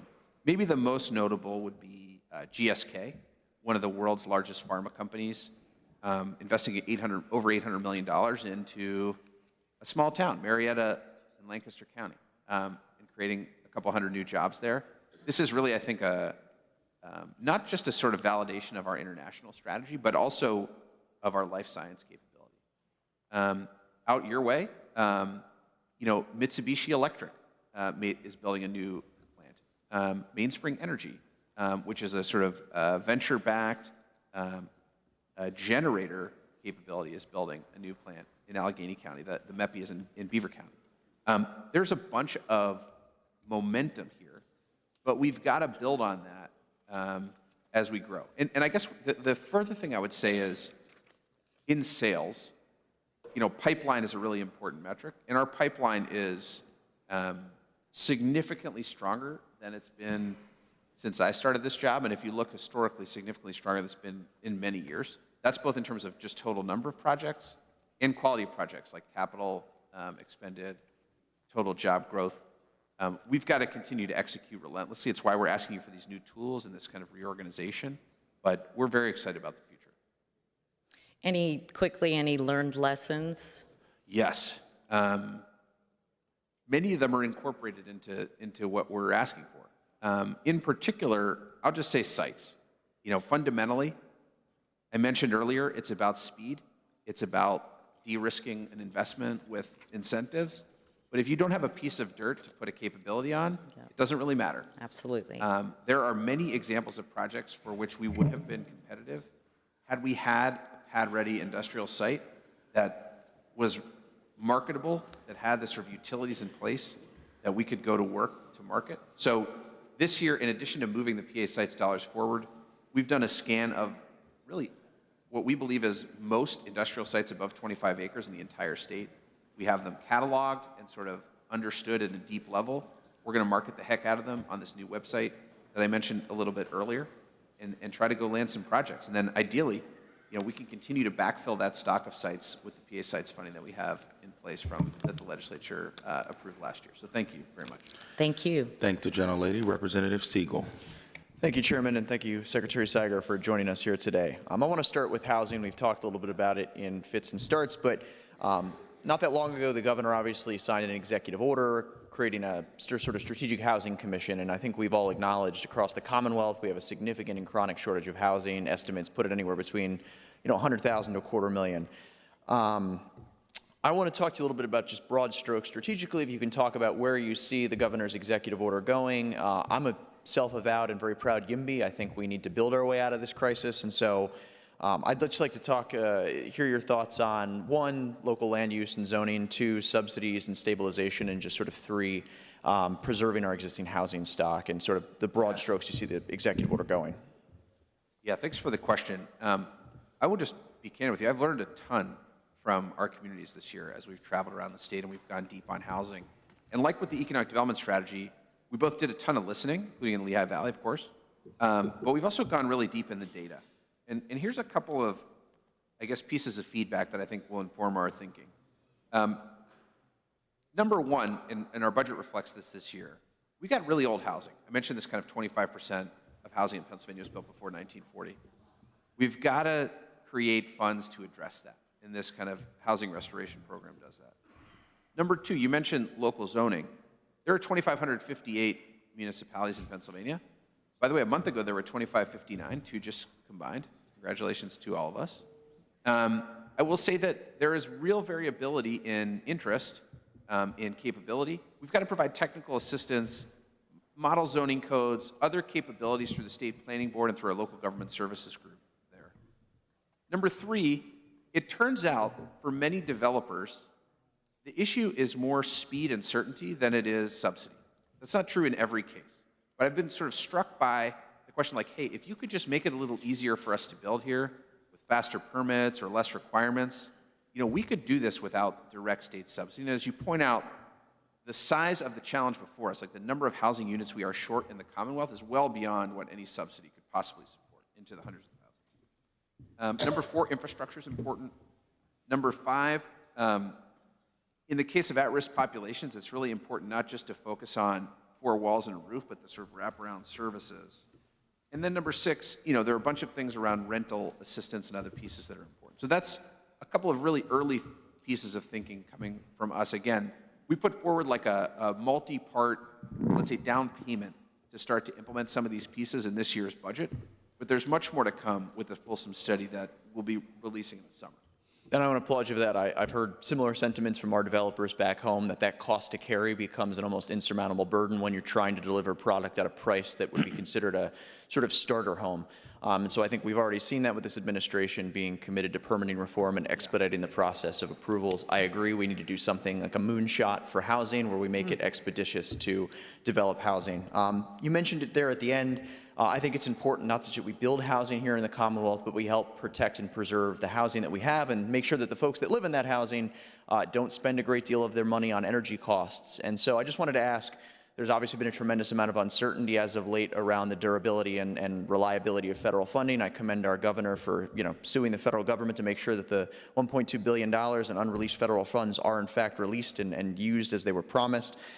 Can you talk just a little bit about how the administration and how your office is preparing for things like LIHEAP, emergency homelessness assistance? We just saw in Ohio a number of domestic violence nonprofits have had to turn folks away who needed housing resettlement dollars. Can you just talk a little bit about how you're preemptively planning for this sort of uncertain federal future? Yeah, thanks for the question. I mean, look, I guess I would start by saying, our values haven't changed. The administration's values haven't changed just because there's a new administration in Washington. And all the work we are doing now, we believe is critical. That's why we do it, and it's subject to and legal under state and federal law. I would say that in most cases, we're currently reviewing the federal guidance. There are many executive orders, public statements that have lacked the clarity we need, I think, to, move this ahead. And as such, I think our position is that we await federal guidance from federal agencies, and we'll assess that impact going forward. And until that official guidance is released, I mean, we're sort of operating as usual. The one exception to that is, despite court orders, efforts by the governor's office to engage, you noted that the governor did sue. We are a named plaintiff in that suit because of our weatherization program in particular, which I think is highly relevant to what you're talking about. This is a program administered by the DOE on a pass-through basis where we help homes weatherize, basically to lower energy costs. And while we await the results of this legal action, we're just going to monitor this very carefully. I think a colleague of yours earlier said, very active or aggressive wait and see. I think that's fair. We will continue to focus on this and spend a ton of time, and Mike in particular, every day. I appreciate that. And I just want to close with saying I think no region has a monopoly on the importance of those programs. The inability to receive those federal funds will, I think, fundamentally invalidate our ability to take care of working class folks who spend a disproportionate share of their salary and their income on heating and cooling their home in the summer. And I think we're going to say that everybody deserves a quality and affordable home. We want to also make sure that home is safe and sound for them to reside in. So I appreciate that. Thank the gentleman. Representative Nelson. Thank you, Mr. Chair, and thank you, Mr. Secretary, for joining us today. Prior questioner mentioned about, the skyrocketing energy prices, as a result of accelerated closures of many of our baseload power plants. I first want to thank you for your statement that the shared goal of keeping Pennsylvania workers in PA. I think that's something that this hearing has established a bipartisan desire for economic development. But I'm troubled and confused at the same time because I think Pennsylvania is sending a mixed message. You know, specifically, the governor had mentioned his economic development plan, and that had key sectors, energy being one of those sectors. But at the same time, Spotlight PA's article shared he spent $2.7 million taxpayer dollars to continue the fight to keep Reggie moving, more taxpayer dollars than Governor Wolf had spent.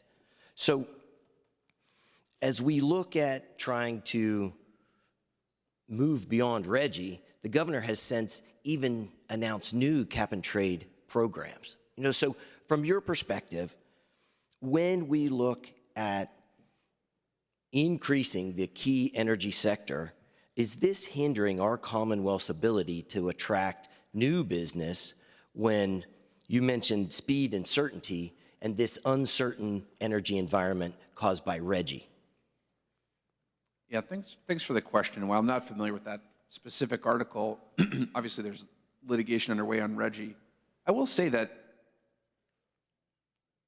energy costs are really important to companies. There's no question. They're part of a sort of cost equation that any company considers when they're going somewhere. How much does it cost to build something? Costs of labor, costs of construction materials, site costs, one of an important set of costs. I have not personally heard that these kind of policy questions are impacting specific companies from Mr. Secretary, it's interesting you haven't heard that. You know, since the announcement of Reggie, we've had 11 major sites closed in projects, a total of $7 billion of investment canceled, hundreds of thousands of man-hours lost. You know, at the same time, Ohio, last year, $13 billion of new projects announced. The previous year, $36 billion. Even West Virginia, $4.5 billion. My question was, is the governor's cap and trade and Reggie plans hindering Pennsylvania's ability to attract new investment?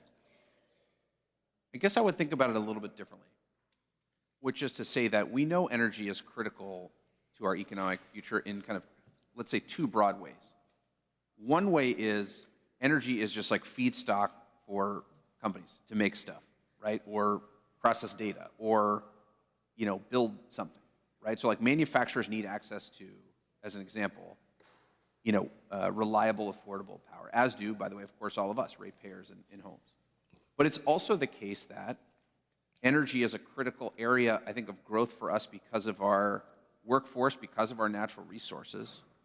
And so we've seen a bunch of companies, companies that make transmission lines or electrical switchgear or generators or other technologies in the energy space, you know, choose Pennsylvania just in this past year, and I'm excited about that. Mr. Secretary, we've also seen energy generators make public announcements, existing generators here in the state that said they would not be looking to invest new energy generation in Pennsylvania because of our uncertainty and environmental policies. You know, if we, going back to using new sites, finding sites, we have existing facilities that have been accelerated closures.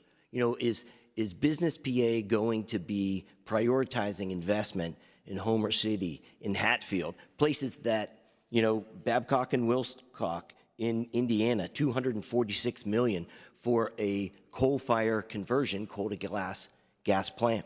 State of Indiana, another $1 billion project with LG&E in Kentucky for a gas-fired $640 million new investment. So other states seem to be doing it, just Pennsylvania is not.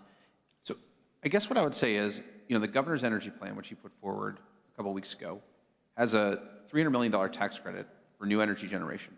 With respect to Homer City specifically, and other sites like it, yes, we have prioritized these kind of brownfield energy type sites. And we've seen, frankly, astounding levels, really encouraging levels of interest from all sorts of uses, from things like gas-fired generation to advanced manufacturing to data centers, which, as you know, of course, require significant energy.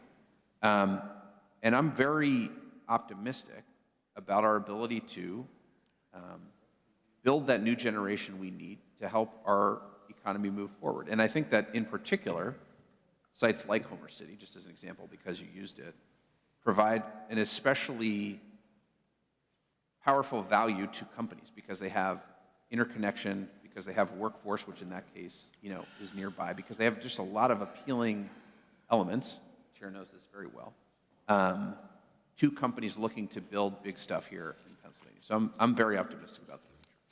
Thank you, Mr. Secretary. Mr. Chair, I'm done Thank with my you, time. gentlemen. Representative Guzman.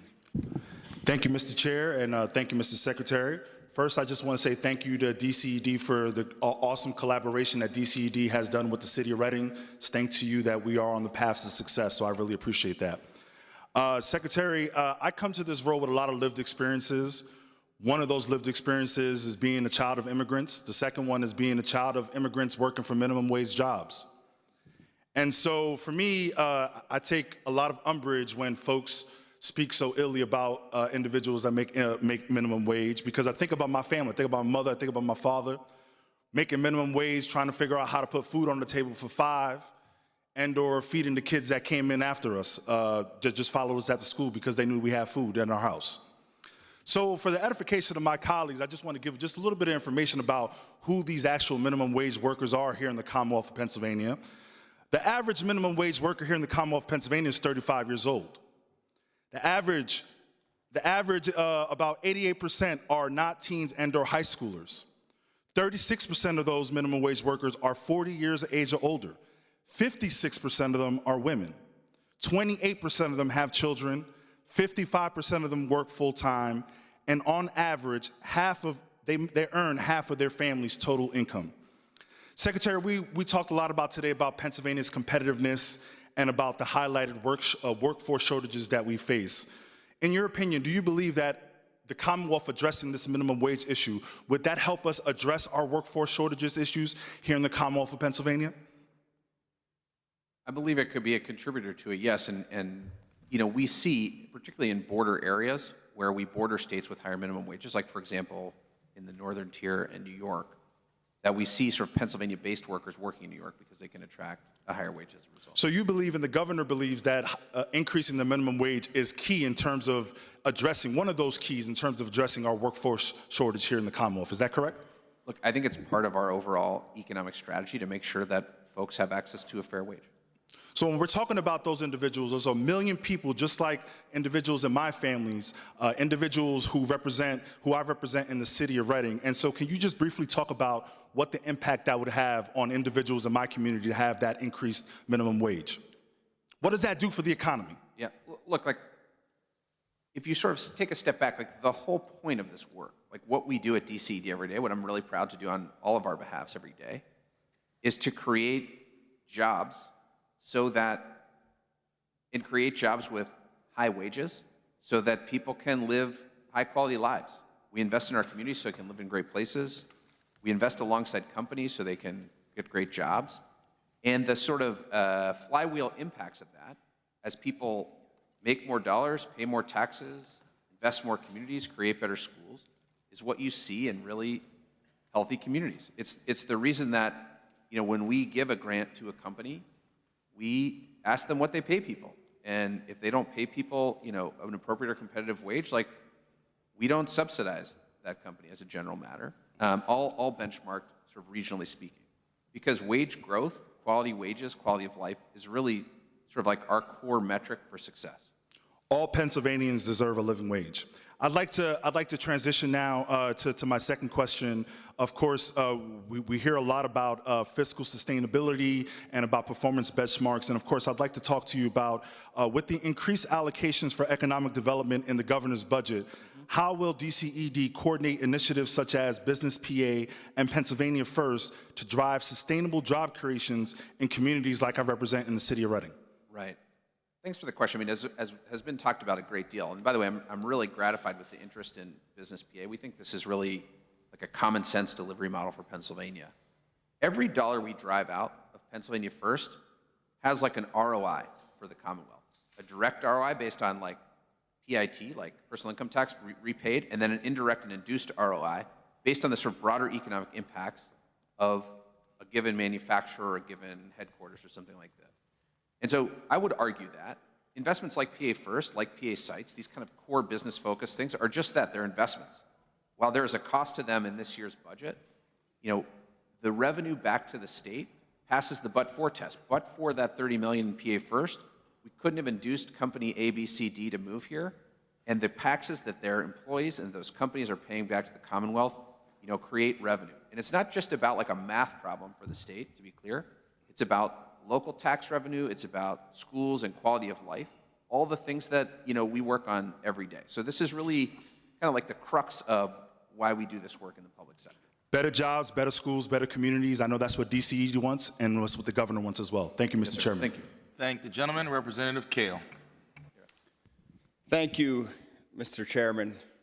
Mr. Secretary, thank you. I appreciate you coming here today. I want to piggyback on what was discussed by Representative Nelson regarding the energy industry. I think it's about time that we did have a frank conversation about the opportunity that we have with our energy industry, not just in Western Pennsylvania, but really across the entire Commonwealth. And it's not just through extraction or taking coal out from underneath the ground or natural gas. It's also about manufacturing opportunities. The Department of Energy in 2017, the Federal Department of Energy had made note that Western Pennsylvania and Eastern Ohio and the Panhandle of West Virginia had the opportunity of upwards of 200,000 full-time manufacturing jobs. Manufacturing jobs, not jobs from the energy industry, but downstream manufacturing jobs because of the natural gas beneath our feet.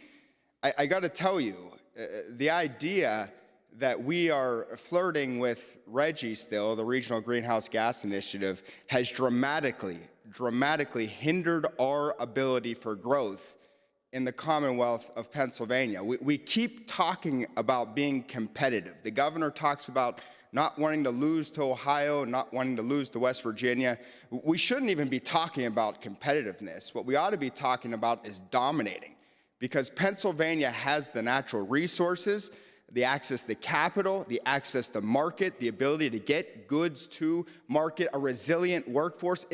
It's what made us the Keystone State out of the gates. And that perfect combination, we still have it, but we refuse to leverage and get the most out of our own energy industry and what could come from that. It'd be like Nick Sirianni, the head coach for the Eagles, talking about, I want to win, I want to win, I want to win, and then benching Saquon Barkley. It makes no sense what we're doing with our energy industry. We don't have a coherent energy policy coming out of this administration or out of Harrisburg, and it is hurting our ability to compete. And it's one of the reasons why we aren't competing with states like Ohio and West Virginia, in particular as it relates to manufacturing. And that's what I want to ask more questions about. Today we've heard a lot about competing and tax credit programs. I think it's important to note, though, that Carnegie Steel or Bethlehem Steel or Moster's Potatoes or any other great industry that's been built in Pennsylvania wasn't built on a tax credit program. It was built on ingenuity and ability and really a central government that got out of the way so that our entrepreneurs could succeed. So I think it's important to understand that out of the gates. But as far as it relates to energy policy, I have not heard much really from the governor's budget address. We have this confused energy policy coming from the administration. I mean, on the campaign trail, he said he didn't want to be in the Regional Greenhouse Gas Initiative. And then magically, when he became governor, he kept pursuing it. And then he says he wants to get out, but really do a similar program, just that we're in control of instead of other states. It makes no sense whatsoever. But there will be other points and other places to have these discussions with other secretaries. As far as DCED is concerned, what is DCED doing to leverage and to celebrate and to get the most out of our own energy industry as it relates to workforce, as it relates to development, and as it relates to opportunities around the Commonwealth? Yeah, thanks for the question. Look, part of the reason we put together a strategy on economic development is because we believe that we are trying to be too many things to too many people across the state. We said, look, there's 5 industries where we don't just think we can win because we have excellence, but where we want to win, mainly because of the projected growth in these industries over time, and because, frankly, they pay better, right? These are industries where you can create a living wage. To our prior conversation, like, I want to be in the business of creating high-quality jobs here, because we obviously, our impact across the entire state of 13 million people is going to be somewhat limited by just resources and time. So we want to focus on the highest value areas. Energy is clearly one of those areas. And as I was mentioning to your colleague, for two reasons. One, I agree with you. The fact that we have access to low-cost, plentiful, high-quality gas here is a significant leg up for us as a manufacturing state. And while we're never moving as fast or having as much success as any of us would want, we are competing again for deals with the states that you mentioned, Ohio and West Virginia, in manufacturing, and we're winning. We're not winning every deal. We will never win every deal. But our pipeline is strong, and we believe that we have a real approach here, going on offense, as I mentioned, not just with marketing, but with a real value proposition around cost, and sites, and workforce, and speed, which is really important. That is true in Western Pennsylvania, where you and I are from. It's true across Pennsylvania. And in energy in particular, it's not just about, although it is about, repurposing, retired coal sites and things like that. It's about just the energy industry generally. And again, we've seen this with, just to be specific about projects, the repowering of TMI, or the location of, I should know whether this is in your district, but Mitsubishi Electric, adding 200 jobs. Yeah, really close, in Beaver County, adding 200 jobs. That's a deal like, I went to Japan and sat down with their team and said, like, hey, here's the value prop for Pennsylvania. Build it here, don't build it in Ohio. They did it, right? So we're competing every single day. And yes, it's definitely true that cost of energy, access to reliable energy, particularly as we see this sort of onboarding of really heavy energy-intensive industries like data centers, is critical to our value prop. And I really do think we are competing more now. We'll be competing more next year when I sit down in front of you. We're going to start to see even more wins here as we roll that value proposition out to companies across not just the U.S., but around the world. We thank the gentleman for his question and his recognizing the greatness of the Philadelphia Eagles. Yeah, that was tough. I know that was tough for you. That was tough. It was painful, Mr. Chairman. It was painful. Yeah. But we still do have 6 Super Bowl wins in Pittsburgh. Actually, I just want to let the record reflect. Thank you. I seconded. They're made out of copper. Anyway, Representative Cerisi. Chairman Cerisi. Thank you, Mr. Chairman. Thank you, Secretary. Being the chair of a new committee, it's important to us to look at what investments we're putting in, and communications and technology is a huge opportunity in the state of Pennsylvania. As we talk about new job growth, new opportunities for our state to shine, being the leader. One of the biggest questions that comes up is the investment in AI, and where you see AI not only as an investment to innovation, but also how we're using it in the government and how it's going to help us or hurt us as we move along. So I wanted to see what your take on that was. Thank you, Rep. This is a very difficult question. Let me make just a couple high-level comments, because I'm no expert in AI. Number one, in the government, I'm very pleased to see and sort of proud of the fact that Governor Shapiro and our administration have worked with some of the leading companies in the world, right, OpenAI, to develop AI pilots here to actually make the government services within our 4 walls work better. So that's one point. And I think there's a lot of opportunity as the AI technology matures and certainty around it matures, and to deploy it in that context. Number two, we alluded to it a minute ago with Rep. Kale. There is no question that the explosive growth in AI computing demand around the world has resulted in significant competition to build that compute infrastructure in the form of primarily AI data centers. And we are seeing that take place across Pennsylvania. And while I think that data centers are an important opportunity for us to create opportunities for companies to spend lots of money here, capital, to employ lots of construction workers, and to employ a smaller number but of high-paid workers on these sites once they're up and running, I think actually the more important, or like a related and important opportunity, is the AI industry itself. That is to say, like in Pittsburgh, where I'm from, where Carnegie Mellon is sort of the birthplace, some would say, of AI. How are we leveraging this just massive global shift and these huge infrastructure investments that we hope will happen here in Pennsylvania, some of which already are, to get more shots on goal for our startups, right? To build more lasting, high-growth companies. Again, not just in Pittsburgh, but across Pennsylvania. So I think all three of those pieces are important. We're partnering closely with local economic development folks and others across the state to think about that. Again, not just in terms of hardware and compute, but in terms of how our companies can compete and grow here in PA. Thank you. Thank the gentleman. Chairman James. Thank you, Chairman Harris, Chairman Struzzi, for inviting me in today. I serve currently as the Republican chairperson in the Tourism Committee, so I'd like to talk a little bit about tourism and the relationship with you folks here at DCED. I come from Western Pennsylvania, the birthplace of the oil industry, for those of you who care. But this year, actually the next 2 years, we're going to focus a great deal of attention on some special events which are coming up in Pennsylvania. And I don't want to miss too many, but that would include the U.S. Open at Oakmont. That would include March Madness, the NFL Draft, which was referenced before, the World Cup, the Major League All-Star Baseball game, and maybe the most important one, PA 250, the 250th birthday of our grand country. Have you and your number crunchers come up with an estimate of what the resources, the tax revenues may be generated from the roughly 200 million people that are coming here to visit? I don't have that number off the top of my head.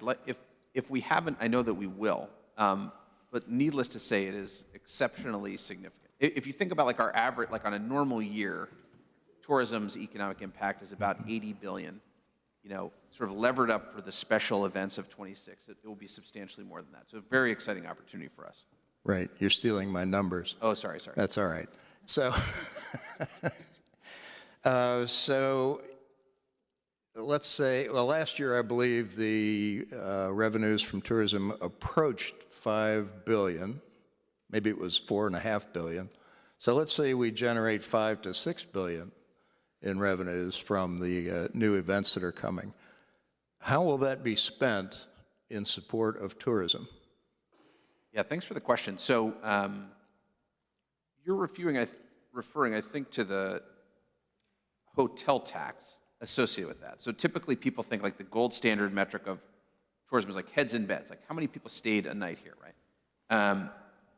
With respect to the state budget, we get $10 million each year from the hotel tax fund, the Tourism Promotion Fund, and we have $19 million, which we received this year from the legislature, and we've proposed again at a flat level, for a total budget of $29.3 million.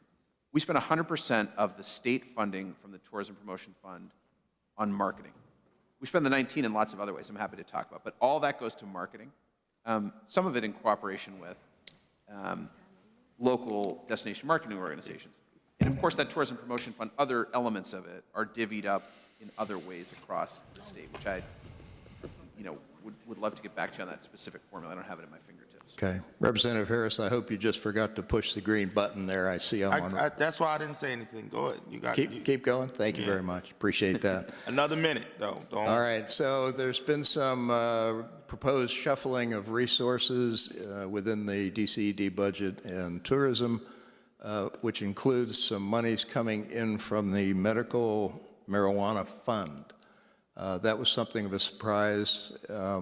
Is this a permanent situation as you see it for tourism? No. Yeah, let me review kind of where we are. So I mentioned we have the 29.3, which is like our run rate tourism budget that we are spending this year, and we're proposing to flat fund next year. It's $10 million from Tourism Promotion Fund, $19.3 million from General Fund. On top of that, because of the special activities of 2026, which I think we all agree this is sort of a generational opportunity for Pennsylvania, we are proposing 3 additional chunks. One is $10 million in marketing funds focused specifically on 26. Let's make sure we just get as many people here as we can globally for this celebration. 2 is $15 million in regional event security, which I think is self-explanatory. We have these big events. We've got to make sure people stay safe.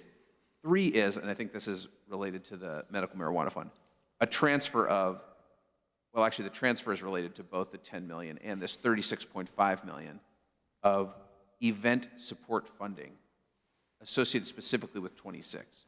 So that is a one-time transfer related to supporting a set of events, which frankly we just can't miss on, right? Like we're going to be in this sort of global consciousness with the World Cup, with all these events in such a critical way. This is the state's contribution to making sure those events go off, without a hitch moving forward. Okay. Well, I'll close then. Thank you.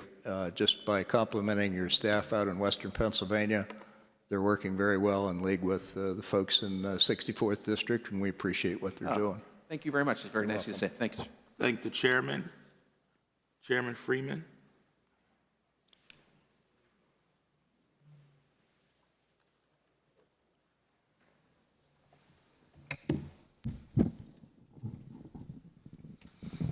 Thank you, Mr. Chairman, and thank you, Mr. Secretary, and your staff for being here today. We appreciate it. Last year, the governor had proposed the creation of the Main Street Matters program and provided, or we provided through appropriation, $20 million in funding, and his current proposed budget for the coming fiscal year provides $20 million again. I was wondering if you could share with us the progress of this program to date, and in particular, how many communities across Pennsylvania are receiving Main Street Matters funding and programming, how many communities are designated Main Street communities in the state, and how many communities are designated Elm Street communities, the portion of the program that goes towards residential neighborhoods close to a downtown. Yeah, thank you, Chairman. And of course, you were like I know this is a very near and dear issue for you, so we're very pleased to be able to talk to you about it. We're excited about this program because, as you know, it enabled us not just to add more money to our existing capability, but to build in more flexible use for this funding. Things like operational funds for Main Street organizations or, small business loan programs, things that we heard from Main Street orgs that they need to succeed. We are really close to, and expect to, actually in the first quarter of this year, announce this year's funding round. We received 256 applications for $75 million. So, about 4x the funds we have. There are currently 11 designated communities. 10 of those we sort of rolled over from the Keystone designation prior. We made that we didn't want to penalize people just because we shifted the program slightly.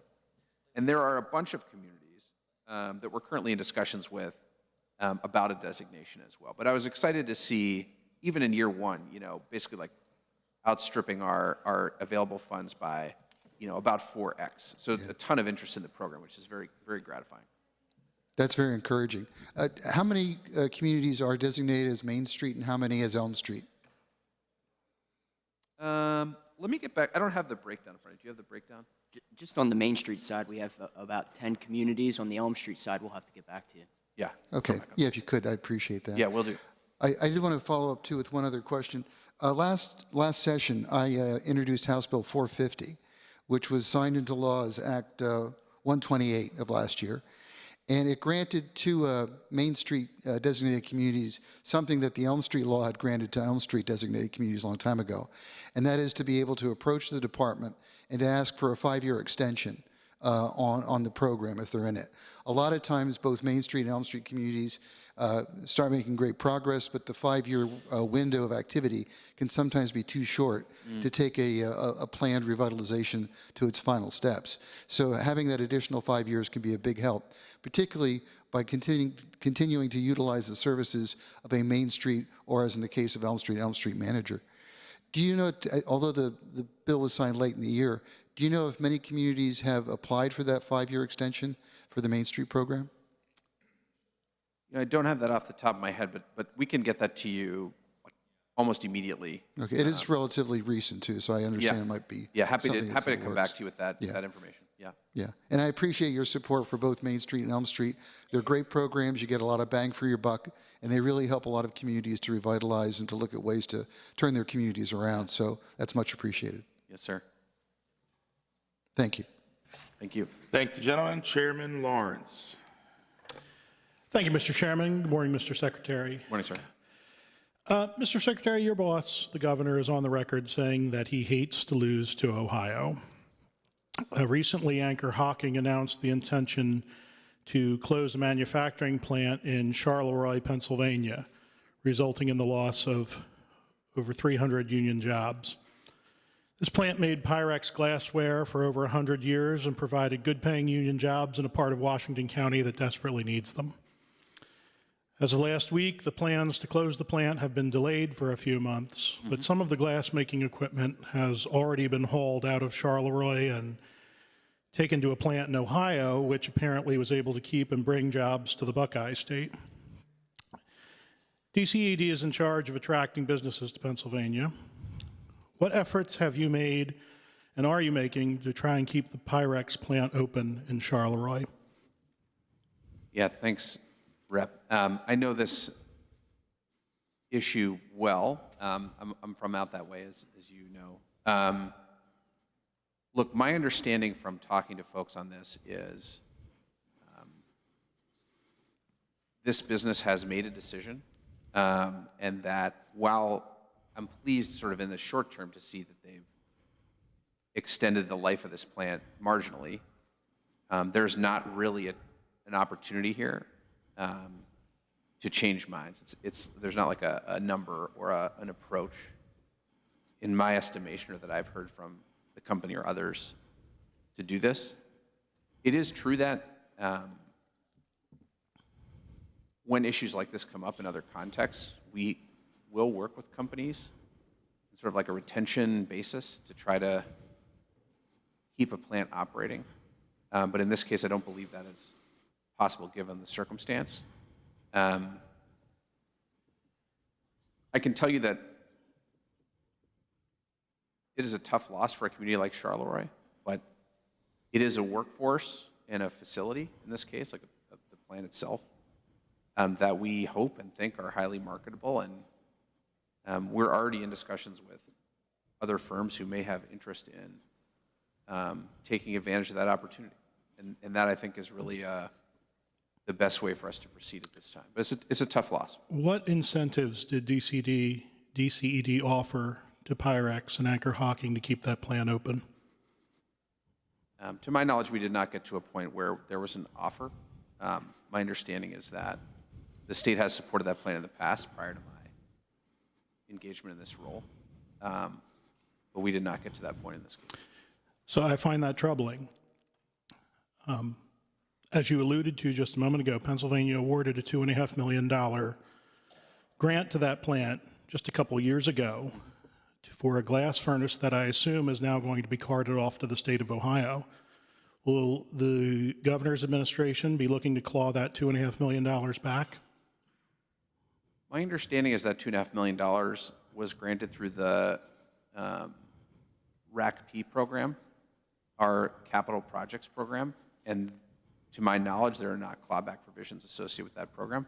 I will say, DCED's grant programs, the Pennsylvania First program, the proposed Advanced PA program, the programs that we use to incentivize companies on a regular basis, do have performance metrics and clawbacks associated with them. That my strong view is that as we continue to be more aggressive attracting and retaining companies, that kind of performance metric is an important part of our strategy. So from what you're saying here today, there were no incentives offered to keep the plant open, and the state is not going to pursue getting that $2.5 million back? The $2.5 million was granted prior to my time as secretary from a department that I don't run, the Office of the Budget. I don't think it's appropriate for me to comment on whether or not it would be sort of clawed back. So I would ask our team to maybe get back to you on that particular point, because I don't feel like it's appropriate for me to chime in. Perhaps you could have an answer sent to the chairman of this committee on that point. Sure, happy to do that. Turning to a different note, the General Assembly passed a milk processing tax credit to attract new dairy processing plants to Pennsylvania in 2022. In my view, that proposal was very poorly drafted, and that's not on you, that's on the General Assembly. In fact, I voted against it, even though I'm very supportive of trying to support our Pennsylvania dairy farmers, because I thought it wasn't workable, and it turns out it wasn't workable. Nobody's ever applied for it. So my question is, the governor's budget has some ideas about reworking existing tax credits. Specifically, I'd like to know if there's an interest in the Shapiro administration for a targeted tax credit to support new dairy processing operations in Pennsylvania that would be specifically tailored to Pennsylvania milk produced by Pennsylvania dairy farmers. The short answer to that question is yes. And in fact, well, the governor talked about the EDGE tax credit, which is the credit you're talking about, the energy component of it, as he rolled out his energy strategy in February. The reality is we are also proposing changes which we think are constructive. I agree with you, it was not workable. In the dairy component, the semiconductor component, the life science component as well. So yes, I think our goal would be to put those dollars that the General Assembly, again, prior to my time as secretary, put to work toward economic development in areas that you believed, and then Governor Wolf believed were strategic. By the way, I agree with that. Agriculture, technology, life sciences, all parts of our strategic plan. We just want to do it in a way that is actually usable for companies. The company which I think was intended to use that credit, as you know, did not locate here. The credit was not useful to them as crafted. The requirements associated with the credit as passed by the legislature made it unusable to that company. So we are trying to, based on that experience, based on our conversations with colleagues in the Department of Agriculture, with dairy producers all across Pennsylvania, but more importantly, manufacturers who make dairy stuff, yogurt and milk and other kind of value-add dairy products. How could we put this credit to work in a way that will incentivize real projects in PA? And that's our intent with these new changes. Thank you, Mr. Secretary. Thank you, Mr. Chairman. Thank the gentleman. Chair Daley. Thank you. Thank you, Mr. Chairman and Secretary Sager. I have, it's very possible that I am the last person to ask you a question. So yes, we've put our time in. So as you know, I chair the Tourism, Recreation and Economic Development Committee, and last budget season we were able to get additional funds to the tourism budget. So I'm curious what you were able to do with that, and also curious if Pennsylvania, the Great American Getaway, has been able to reach out to the 72,000 people that live within a 4-hour distance from our state. Yeah, thanks for the question. I mean, the short answer is just like a huge thank you from us for supporting this plus up, because it's been a game changer for us. The combination of substantial additional funding for tourism with this new brand that's performing well has been really important. So let me answer your first question first. Here's kind of what we do with the money. Number one, as folks will remember, the core thesis of the Great American Getaway is acknowledging the fact that most people who come to visit Pennsylvania as tourists come here in the car. They come for like a getaway, right?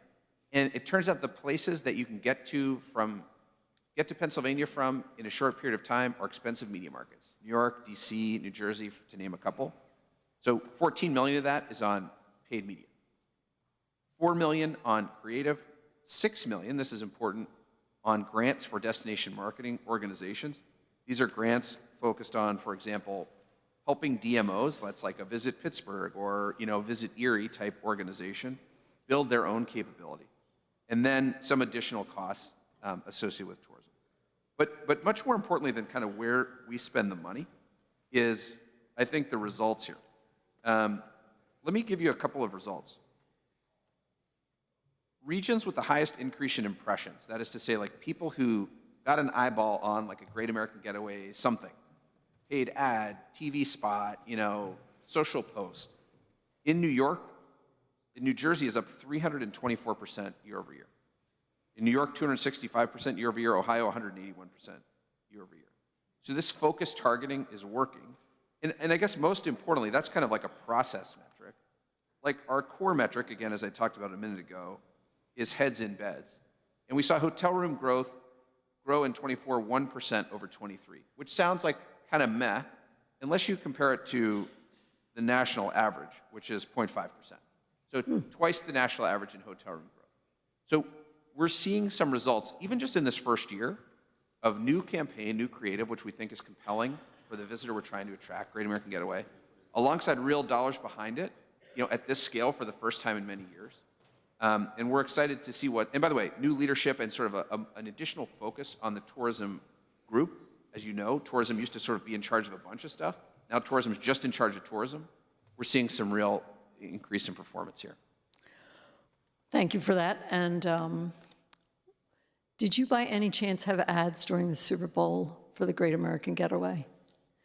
Just curious. We did not have like a Super Bowl ad. It's possible that, on social or something we did ads, but I'm not certain. We can get back to you on that point. But yeah, we did not buy a Super Bowl ad.